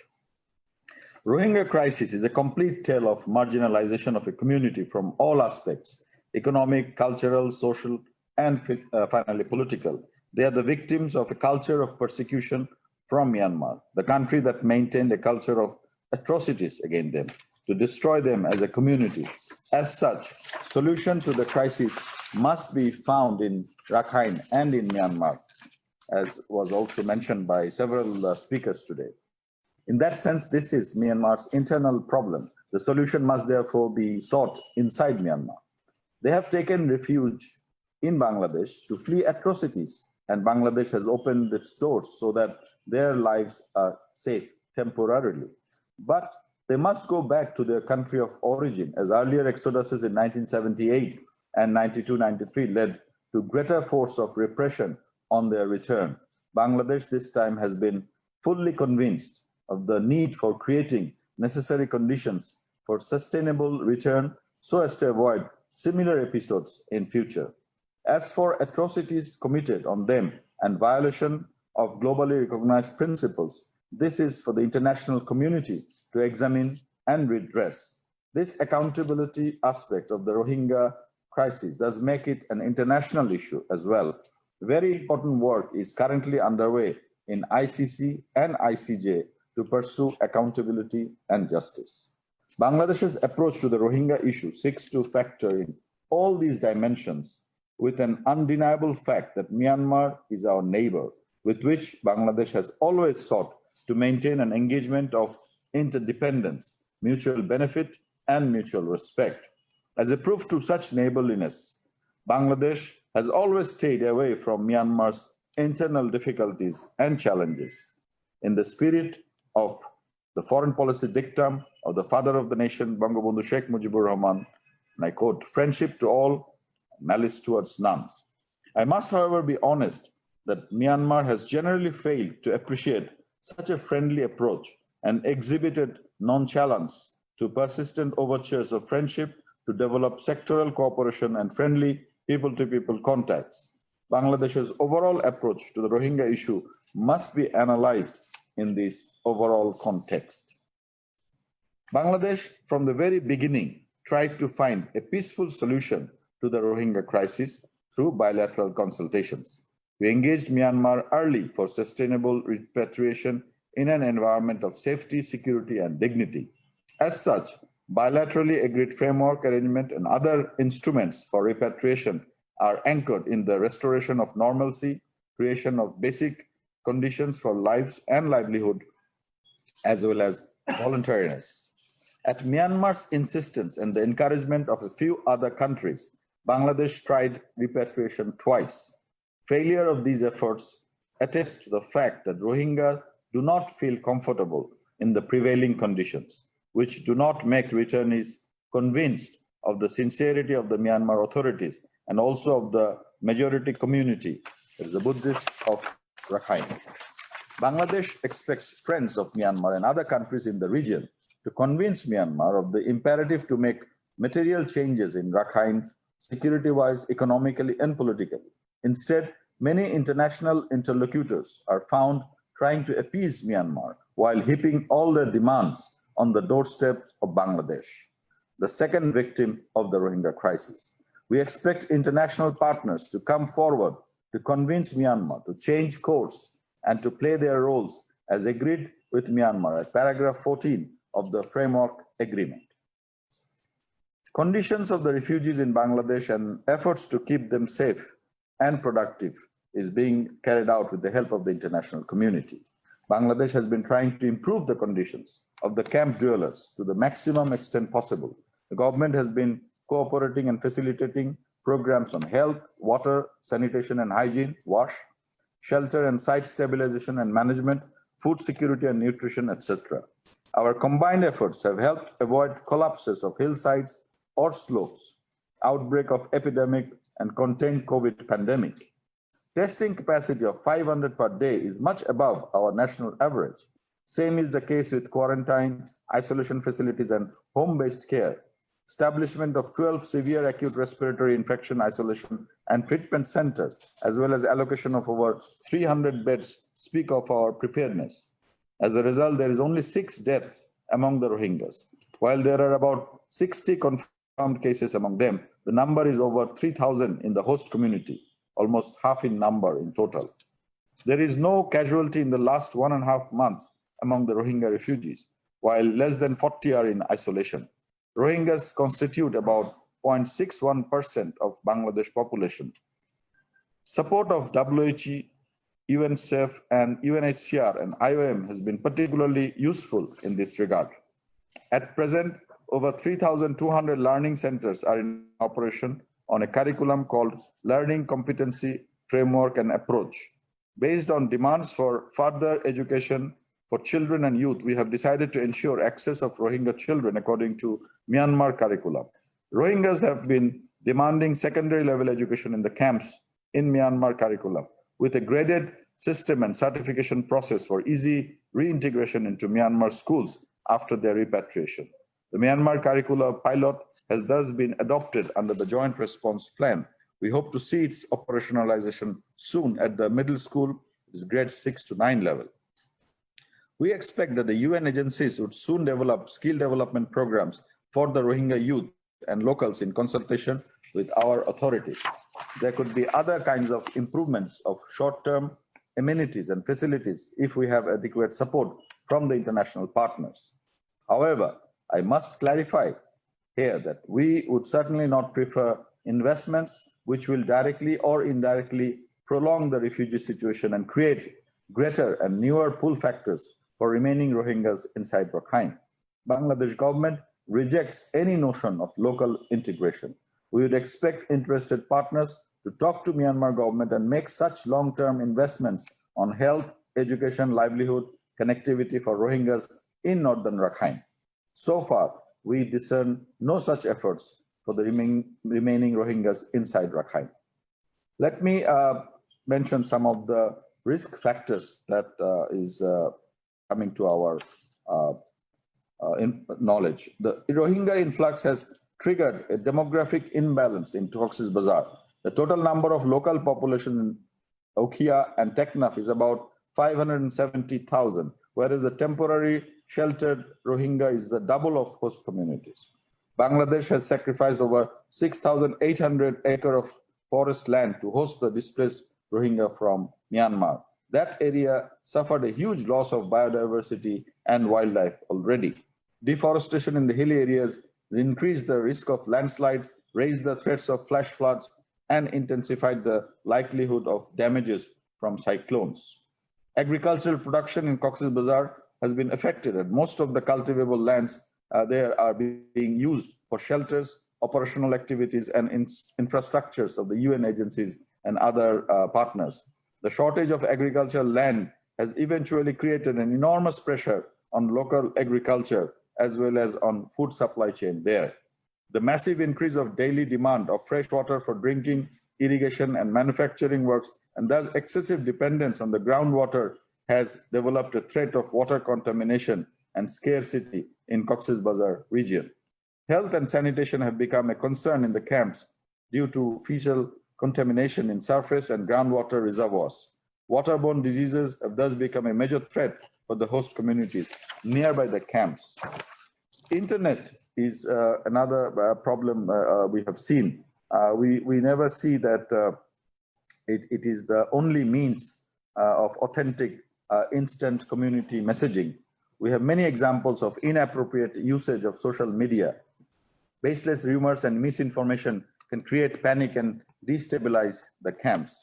However, responding to requests from our friends and also the needs of emanating education and also COVID response for greater internet connectivity, we have taken a decision on lifting the restriction on 3G, 4G mobile network, which will be effective soon.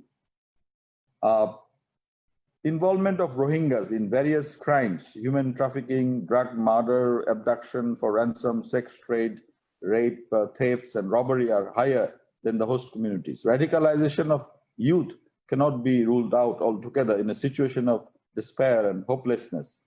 In recent times, quite a few Rohingyas died in internal clashes in the camps and also outside the camps. Rohingyas have traditionally been used as carriers of methamphetamine, popularly known as yaba. Despite all efforts, yabas are being smuggled to other parts of Bangladesh.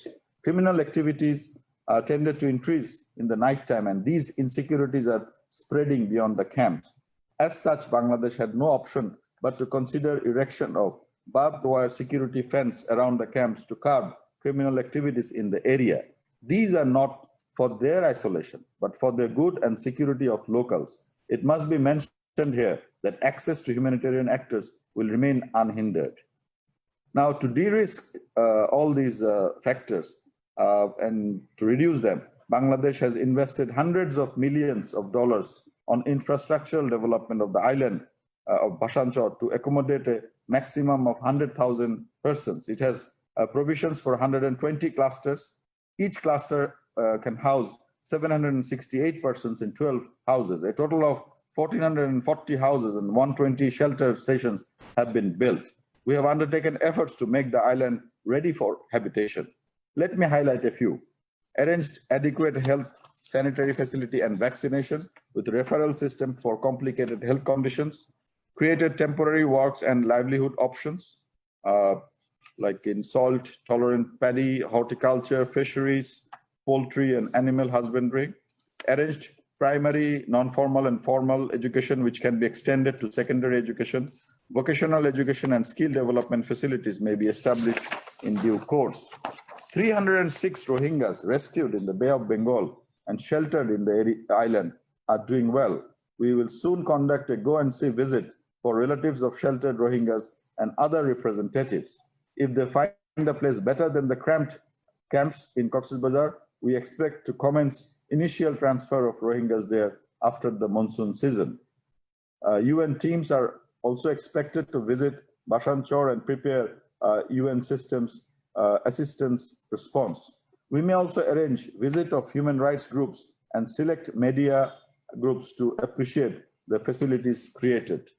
The mighty cyclone Amphan has attested to the durability of the island and quality of the structures built. Detractors should now stop their propaganda on Bhasanchar and examine how to relieve pressure of from the highly congested Cox's Bazar area where locals are outnumbered at a ratio of 2:1. Third country resettlement as an alternative to Bashanchor relocation is a welcome thought. Given the past experience of third country resettlement globally in recent years, this cannot be a serious option other than some countries getting the satisfaction of offering something new. If a group of countries can jointly offer to take over 500,000 Rohingyas in a time span of 1 to 2 years, we may consider it seriously. Before closing, if I may summarize not only just one approach, but the multi-layered approaches that we are confronted with. Firstly, the bilateral, which I have explained already. Secondly, regional. The role of ASEAN and the neighbors of Myanmar, like India, China, and even Japan and Korea, would remain crucial in finding a durable solution of the problem. Thirdly, multilateral. At the UN, engagements at the General Assembly, already it has adopted 3 resolutions: Security Council, the Human Rights Council, the SRSG's office, and at other relevant mechanisms and forums. The issue needs to be monitored, and we should constantly search for solution as a priority. Fourthly, international or global communities' response in terms of accountability and justice. Media, think tanks, human rights groups, academia, students, civil society, in fact, holders of global conscience should continue to play their due role. Their collective response has already acted as catalysts for the accountability response at the ICC and ICJ.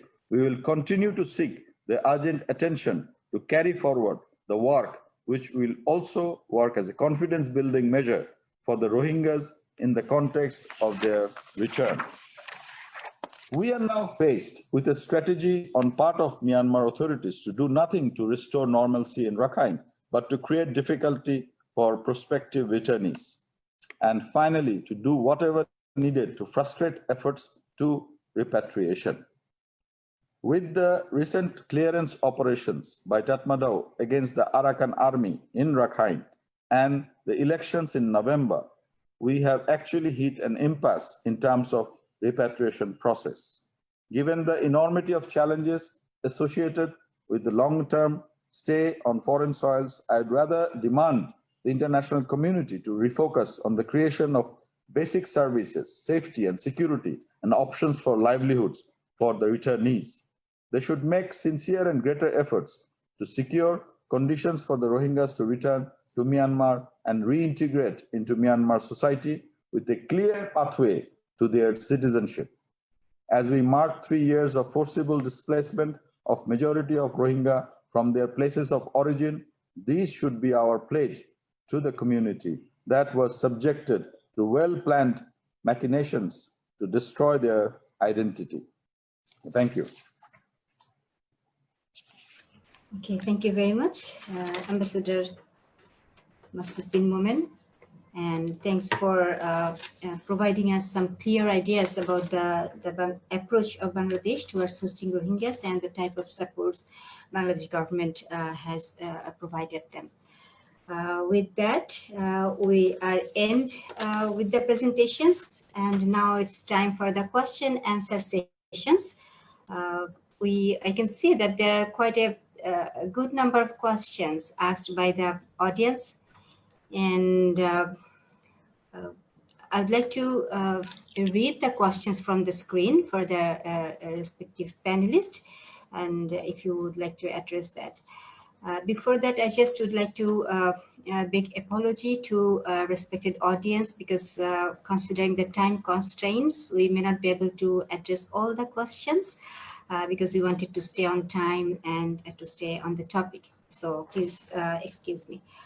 Now I'd like to begin with question. Okay, so this question was asked by Professor Abdurrab Khan, a Dean of North-South University, and this question is for Ambassador Hamid Albar. So I'm reading out the question for you, Dr. Albar, is that okay? Yes. Okay, good. So he said that you suggested Bangladesh should involve all parties, including India and China, but Bangladesh is advised to take a bilateral approach. How does Bangladesh deal with that? Okay. I think just now your Foreign Secretary, His Excellency Masood, has said it very well in saying that in tackling the problem, you have to take a multi-layered approach. There is one single, if you take a bilateral approach, it doesn't mean that you cannot take other approaches. So it is important. I think one of our speakers just now referred to, I think it's Mr. Excellency Jadul Haq, talk about hybrid diplomacy, So I think it's a combination of everything. It's not going to be easy because I think dealing with Myanmar, they will listen to your talk, they will listen to your engagement, but they never take action.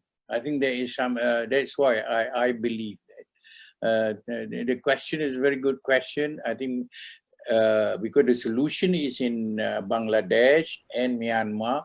Bangladesh has to take the lead, and I think the international community and the countries in the region have to support Bangladesh in all its effort. And Myanmar, if I can use a very strong word, must be forced to move forward. At present, nothing is moving in Myanmar. There have been a lot of agreement, a lot of understanding. Even ASEAN has tried to do something, but nothing is moving. But don't worry about it, bilateral combination. I think there is a need for combining all our efforts. Okay, all right, thank you. Okay, so the next question, just to humbly remind the respected panelists that if you could please address the questions in 2 minutes, that would be great. So the next question is from Ranjit Dastidar, and his question is for His Excellency US Ambassador and His Excellency Canadian High Commissioner. So the question I'm reading out for both of you is why Myanmar is not being pressurized by the UN to accept the Rohingyas back to their homeland in northern Rakhine State? That's a good question. We'd certainly like to see all nations support Bangladesh and put more pressure on Burma to create conditions on the ground in Burma for the safe, voluntary, sustainable return of Rohingya refugees. So that's certainly something that we note and would like to see countries in this region play a much more positive role and much more positive influence on resolving this crisis. Yes, thank you. Perhaps I could add a few words on this. I don't think the UN has any difficulty in advocating for this to Myanmar. But the UN represents what its membership want, the 180 or 90 plus countries who are members of the UN. And for some of these decisions, it would require UN Security Council approval. And this is where things are blocked. And that's why the countries, the coalition of the willing, let's call it, who feel strongly about this, need to find ways to coordinate their efforts in Myanmar and try to get the Myanmar government to embrace the repatriation of the Rohingya and providing justice and rights to them. Over. Just to clarify that the UN has been enormously helpful in that regard, but as Benoit quite really pointed out, there are other nations, other members of the UN that could play a much more helpful role. Okay. All right. Thank you. Now I'm moving to the next question. Next question is for Honorable Ambassador Masood bin Momen. And the question is from a registered refugee, Yunus Arman from Kutupalong camp. Okay, let me just find the question. I'm reading out the second part of the question because the first part seems a little bit description. So it says that, sir, you know well that Bangladesh have 36,000 registered Rohingya refugees who are living in refugee camps since 1992 and still now under cooperation of Bangladesh government and UNHCR. What's your concern for these registered refugees who are suffering difficult conditions since 3 decades in Bangladesh without a durable solution? Example, I was born in refugee camp in Kutupalong and my age is now 25 years old. I cannot see my future here. Ambassador Momin, please. Thank you, and I fully sympathize with your situation. It is very unfortunate that not only the 36,000 who have been languishing in our camps for so many years, and now we have second generation or even third generation of people like you in those camps. And we have also information that people who have been repatriated previously, many of them also had to return to Bangladesh under the new sort of repression that was carried out by Myanmar forces in recent times. Therefore, this number that we mentioned, 1.1 million, which basically include the camp population that you mentioned or which you represent, then there were a lot of in-between repeat sort of refugees or people who crossed over borders, who have earlier gone back to Myanmar. And then the latest exodus, which happened just 3 years ago, the more than 700,000 or nearly 800,000. So we are not distinguishing too much in these various categories. We would like to see that all of them return to Rakhine. Although you were born in Bangladesh, but I'm sure your parents and your ancestors, they have vivid memories of your, ancestral homes. So it is our responsibility and the responsibility of the international community to make sure that you return to your ancestral land in safety, dignity, and of course, voluntarily. And we are presently working with Myanmar, and hopefully with the help of the international community and neighbors of Myanmar, we would be able to succeed, but it may take some more time, unfortunately. So meanwhile, please stay focused and hope and try to improve your skills so that once you return to Rakhine, you can pursue sustainable livelihood for which we are all trying. Thank you. Okay, thank you very much. My next question is to Ambassador Haq. The question is from Mr. Harun. Is there any attempt to solve ongoing / potential conflict between the refugees and the host community? Thank you. Thank you very much. I think the whole issue of peaceful coexistence between the host and the visitors has always been a priority of the government of Bangladesh and civil society and international community. In fact, there are a number of initiatives taken whenever there were issues. I remember as a foreign secretary, I went down twice with the whole task force. There's a task force of the government officials. Went down and talked to the local Rohingya community, to the administration, and also to the NGOs to resolve some of the hiccups here and there. But as time passes, this will sort of grow in terms of its scope and depth. And this is not something unique to Rohingya community here. Wherever there's a Rohingya refugee community, there's always a tension and a conflict.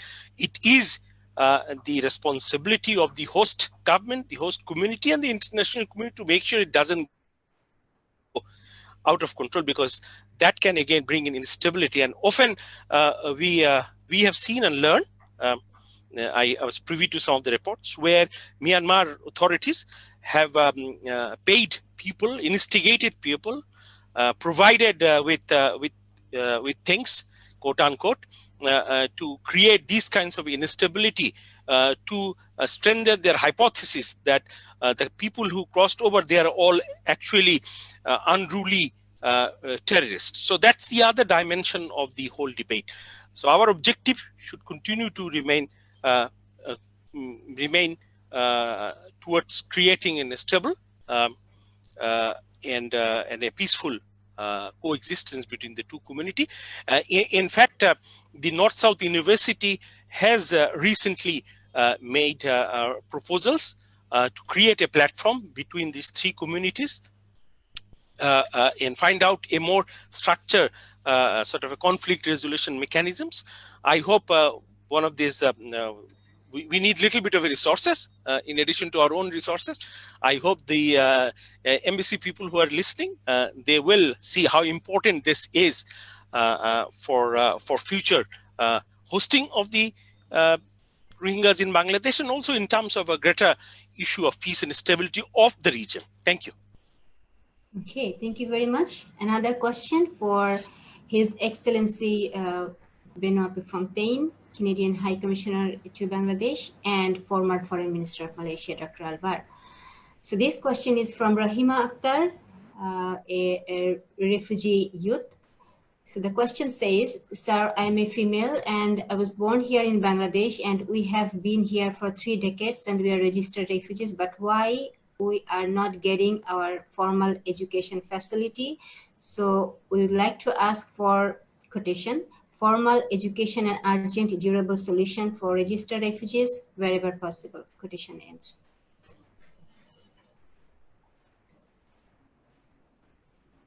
Thank you very much for the question. If I may go first, first of all, I think it's unfortunate that persons in the situation that was just described feel like they are stuck here and cannot pursue normal education.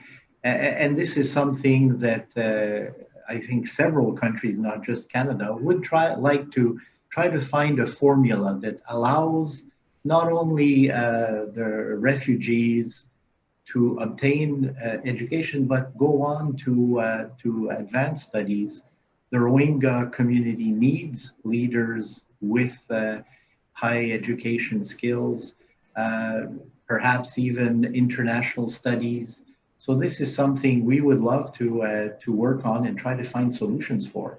Of course, we have to respect the sovereignty of Bangladesh and what is possible in the local education system, but we're very open to discussing any solution related to that. Thank you.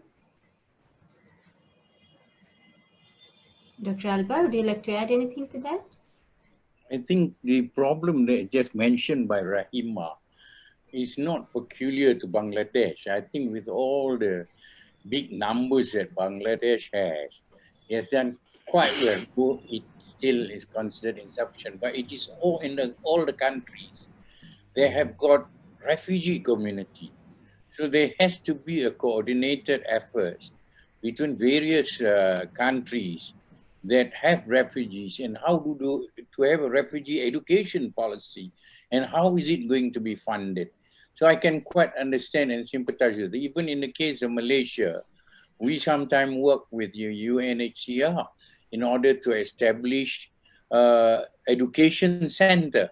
And in some cases, it's through public donation. But this has got its constraint and limitation. If there can be an international pool of fund where the Rohingya or the refugee community can take advantage of, if they're from Rohingya, they need to be, their education must be based, like what is done in Bangladesh, on the Myanmar manpower needs, or when they are able to return, if at all, or they will be able to be absorbed in the workforce of the host country. But I think it's a big problem. So Rahima has mentioned a very good issue, and I think it needs to be addressed separately. Okay. Can Yes, I add? Sure. Sure. I think we need to put the issue in right perspective. When the Rohingyas came in fact, before one of our colleagues was talking about the camp 36,000. In those days and afterwards, there was a special education curriculum introduced for the children, grade 1 and grade 2. And subsequently, I think 2019, when we realized that these people are likely to continue to remain in Bangladesh, government of Bangladesh has created a special provision for both formal education and which is formal education, meaning that certificate-based education, and also skill development. And that has been approved. I think Foreign Secretary Masood has very elaborately mentioned that in his statement as to what that has been done. So it's not that nothing has been done in terms of skill and education. A lot has been done. What I suggest, the Rohingya community should take advantage of it and take it forward. And these are also a dynamic growing process. So once they take the advantage and show the benefit of it, especially in terms of de-radicalization and all kinds of things, certainly new avenues could also open. But I think government has been very generous in terms of doing it. Thank you. Okay, thank you very much, Ambassador Haq, for adding your valuable perspectives. So we have the last question for Ambassador Masood bin Momen. The question is from Nupur. It says that Rohingya people are not returning to Myanmar tomorrow or day after tomorrow. Also, around 50% are young people living in all camps. They are sitting idly. So my question is, what's government plan for those young people who are sitting idly in all camps? Ambassador Momen, please. Thank you, Nupur, for your question. I think it has already been covered both through my statement and also what just been said by Ambassador Shahidul Haq, that we are fully aware that the camp population has a lot of young population or children who are also being born in the camps. So we have to cater to their immediate needs other than health facilities. The next health and shelter, of course, and the next need is education. And we have been working with UNICEF and other concerned NGOs and agencies and also our ministries, that how to develop a suitable curricula. And we have come out that the Rohingya curricula that was pursued in the Rakhine state, that would be the most suitable one. And of course, the question of certification and exams need to be sorted out. This COVID crisis has actually delayed the implementation of our plans. So first is, of course, this Myanmar curricula that was followed in Rakhine. That is the first one. And second is, distant learning, or the means of imparting this education through distant learning. And that's why this internet connectivity will be helpful in the coming weeks and months. And thirdly, skill development. That is also very important. The various life skills, which will include computer, related education that will prepare them for their future livelihood in Rakhine or elsewhere. And it is very important that these young people are or remain preoccupied with these things. Otherwise, if there is frustration, if there is despair, then obviously they will be taken advantage of by unscrupulous elements in the camps or outside, and we don't want that. So for the welfare of these people, for the future of these people, we need to focus on these issues very carefully, and I seek everybody's understanding and cooperation in this regard. Thank you. Thank you, Ambassador Moomen, for addressing this question. And we end with the question answer session here. And thanks to all the participants who raised questions, and thanks to all the panelists also to address the questions. So CPS thankfully appreciates the generous support and guidance of the respected Vice Chancellor of North-South University. And similar to other events, we have his presence in today's webinar as well, despite his busy schedule. Sir, now I'd like to request you to kindly say a few words for us as part of your concluding remarks. Good afternoon, everyone. Let me first of all thank the speakers. Dr. Syed Hamid Albar, he is not exactly new to us. We always love to hear from him, gives so much of insight into things. Ambassador Earl R. Miller, who is a good friend of North-South University. Ambassador Benoit Prefontaine, our Foreign Secretary, Honorable Foreign Secretary Masud bin Momen, who is so busy, I know, but still taking the time to be with us. Our ex-Foreign Secretary, Professor Shahidul Haq, who is now one of my colleagues.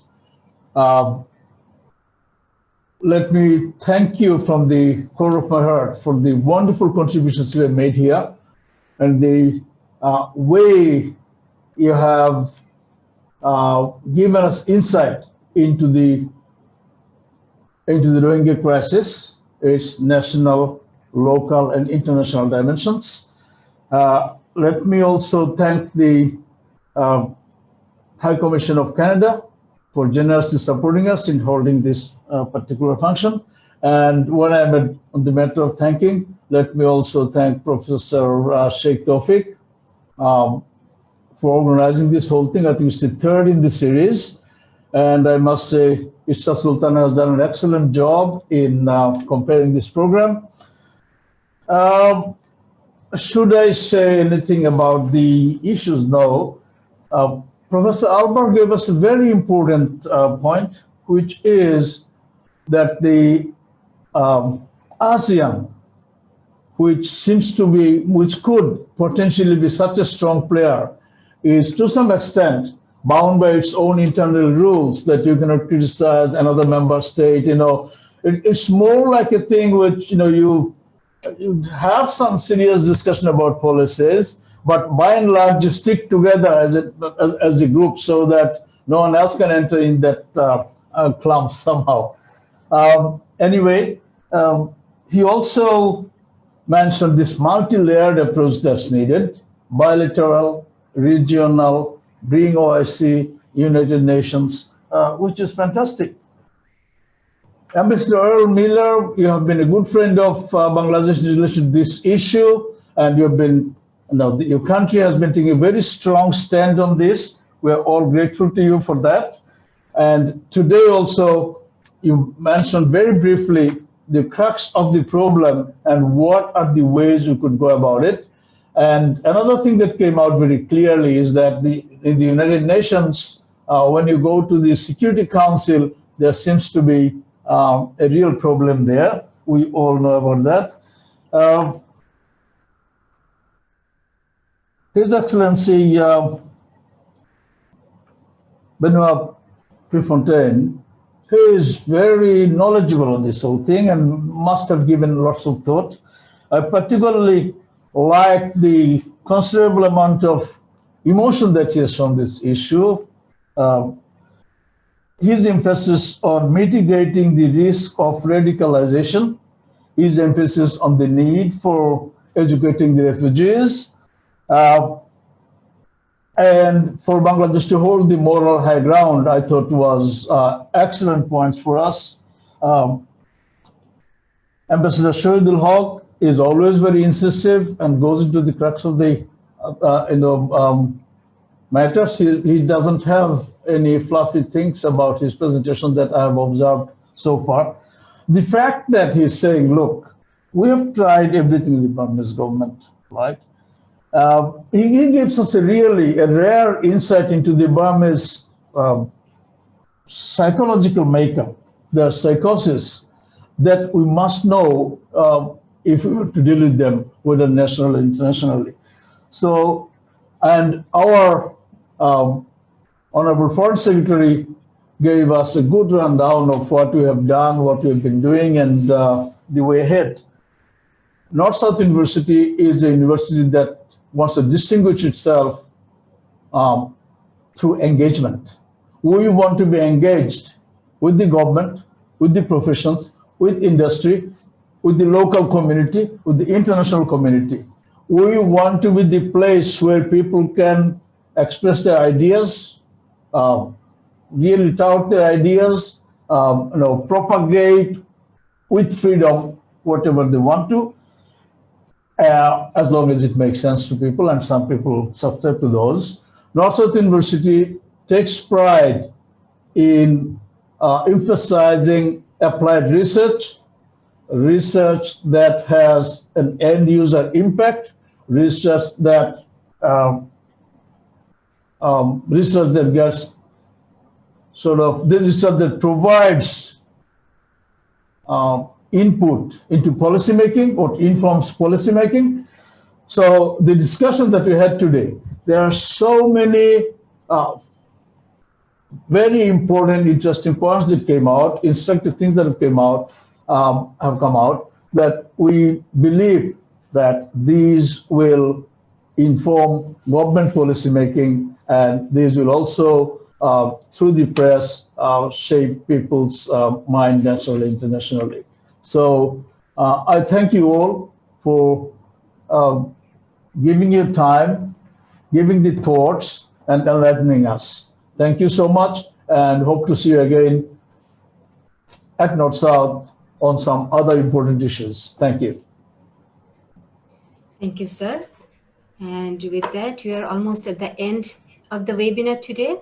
Before I hand over to Dr. Joshimuddin, coordinator of CPS, for his vote of thanks and to end the program, I'd like to say goodbye to all of you with a quote from a South African human rights activist, Desmond Tutu, who said that if you are neutral in situations of injustice, you have chosen the side of the oppressor.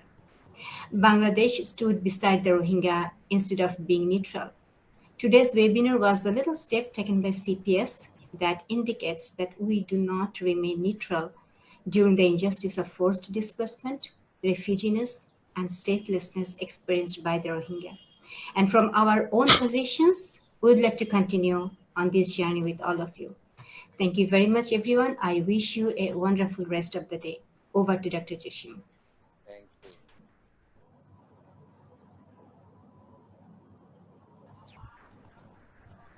you. Thank you, Dr. Ishrat, for your wonderful coordination. I'm grateful to our distinguished panelists and the Vice Chancellor of North-South University for enlightening us by their thought-provoking and very insightful presentations and ideas.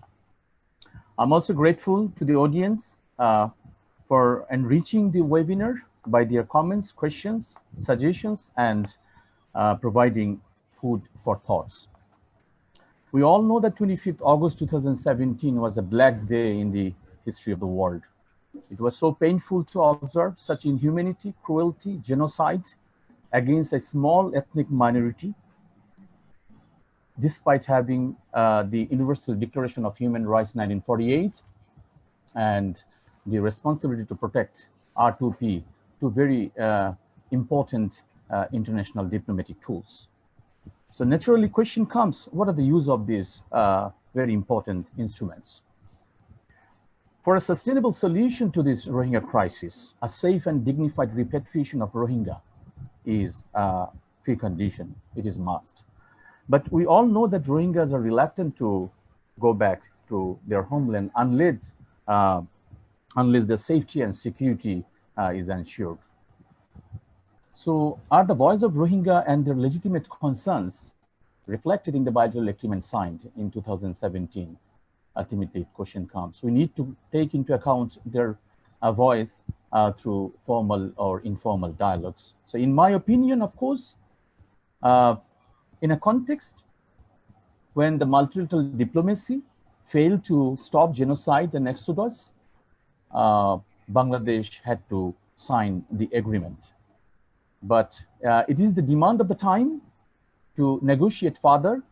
And it is, of course, my personal opinion to sign a new agreement under the care of a mediation of a third party, a reliable third party, or United Nations. A UN guarantee and a safe zone established in Rakhine is precondition for a successful repatriation.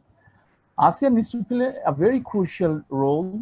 All you know that ASEAN has been referred as a model for SAARC because of the tremendous economic development in the region. And we all know that non-interference policy of ASEAN has been a blessing for the economic development of the region, but this non-interference policy is also become a constraint to address the genocide and human rights violations. So I think the ASEAN leaders also need to revisit their charter, need to address this issue. We're really grateful to the US, Canada for their respective roles and generosity to provide aid to Rohingya and the host communities. But much more is expected from these great nations, especially to put economic sanctions on Myanmar so that the country respect the international laws and norms and create a safe environment in Rakhine. Finally, I would like to say, as Ambassador Shahidul Haq rightly said, that a hybrid diplomacy of bilateral and multilateral pathways approaches is necessary for a sustainable solution. Bangladesh has done a lot. Bangladesh is doing her best, but of course we have limited resources. So we need strong commitments from the international community.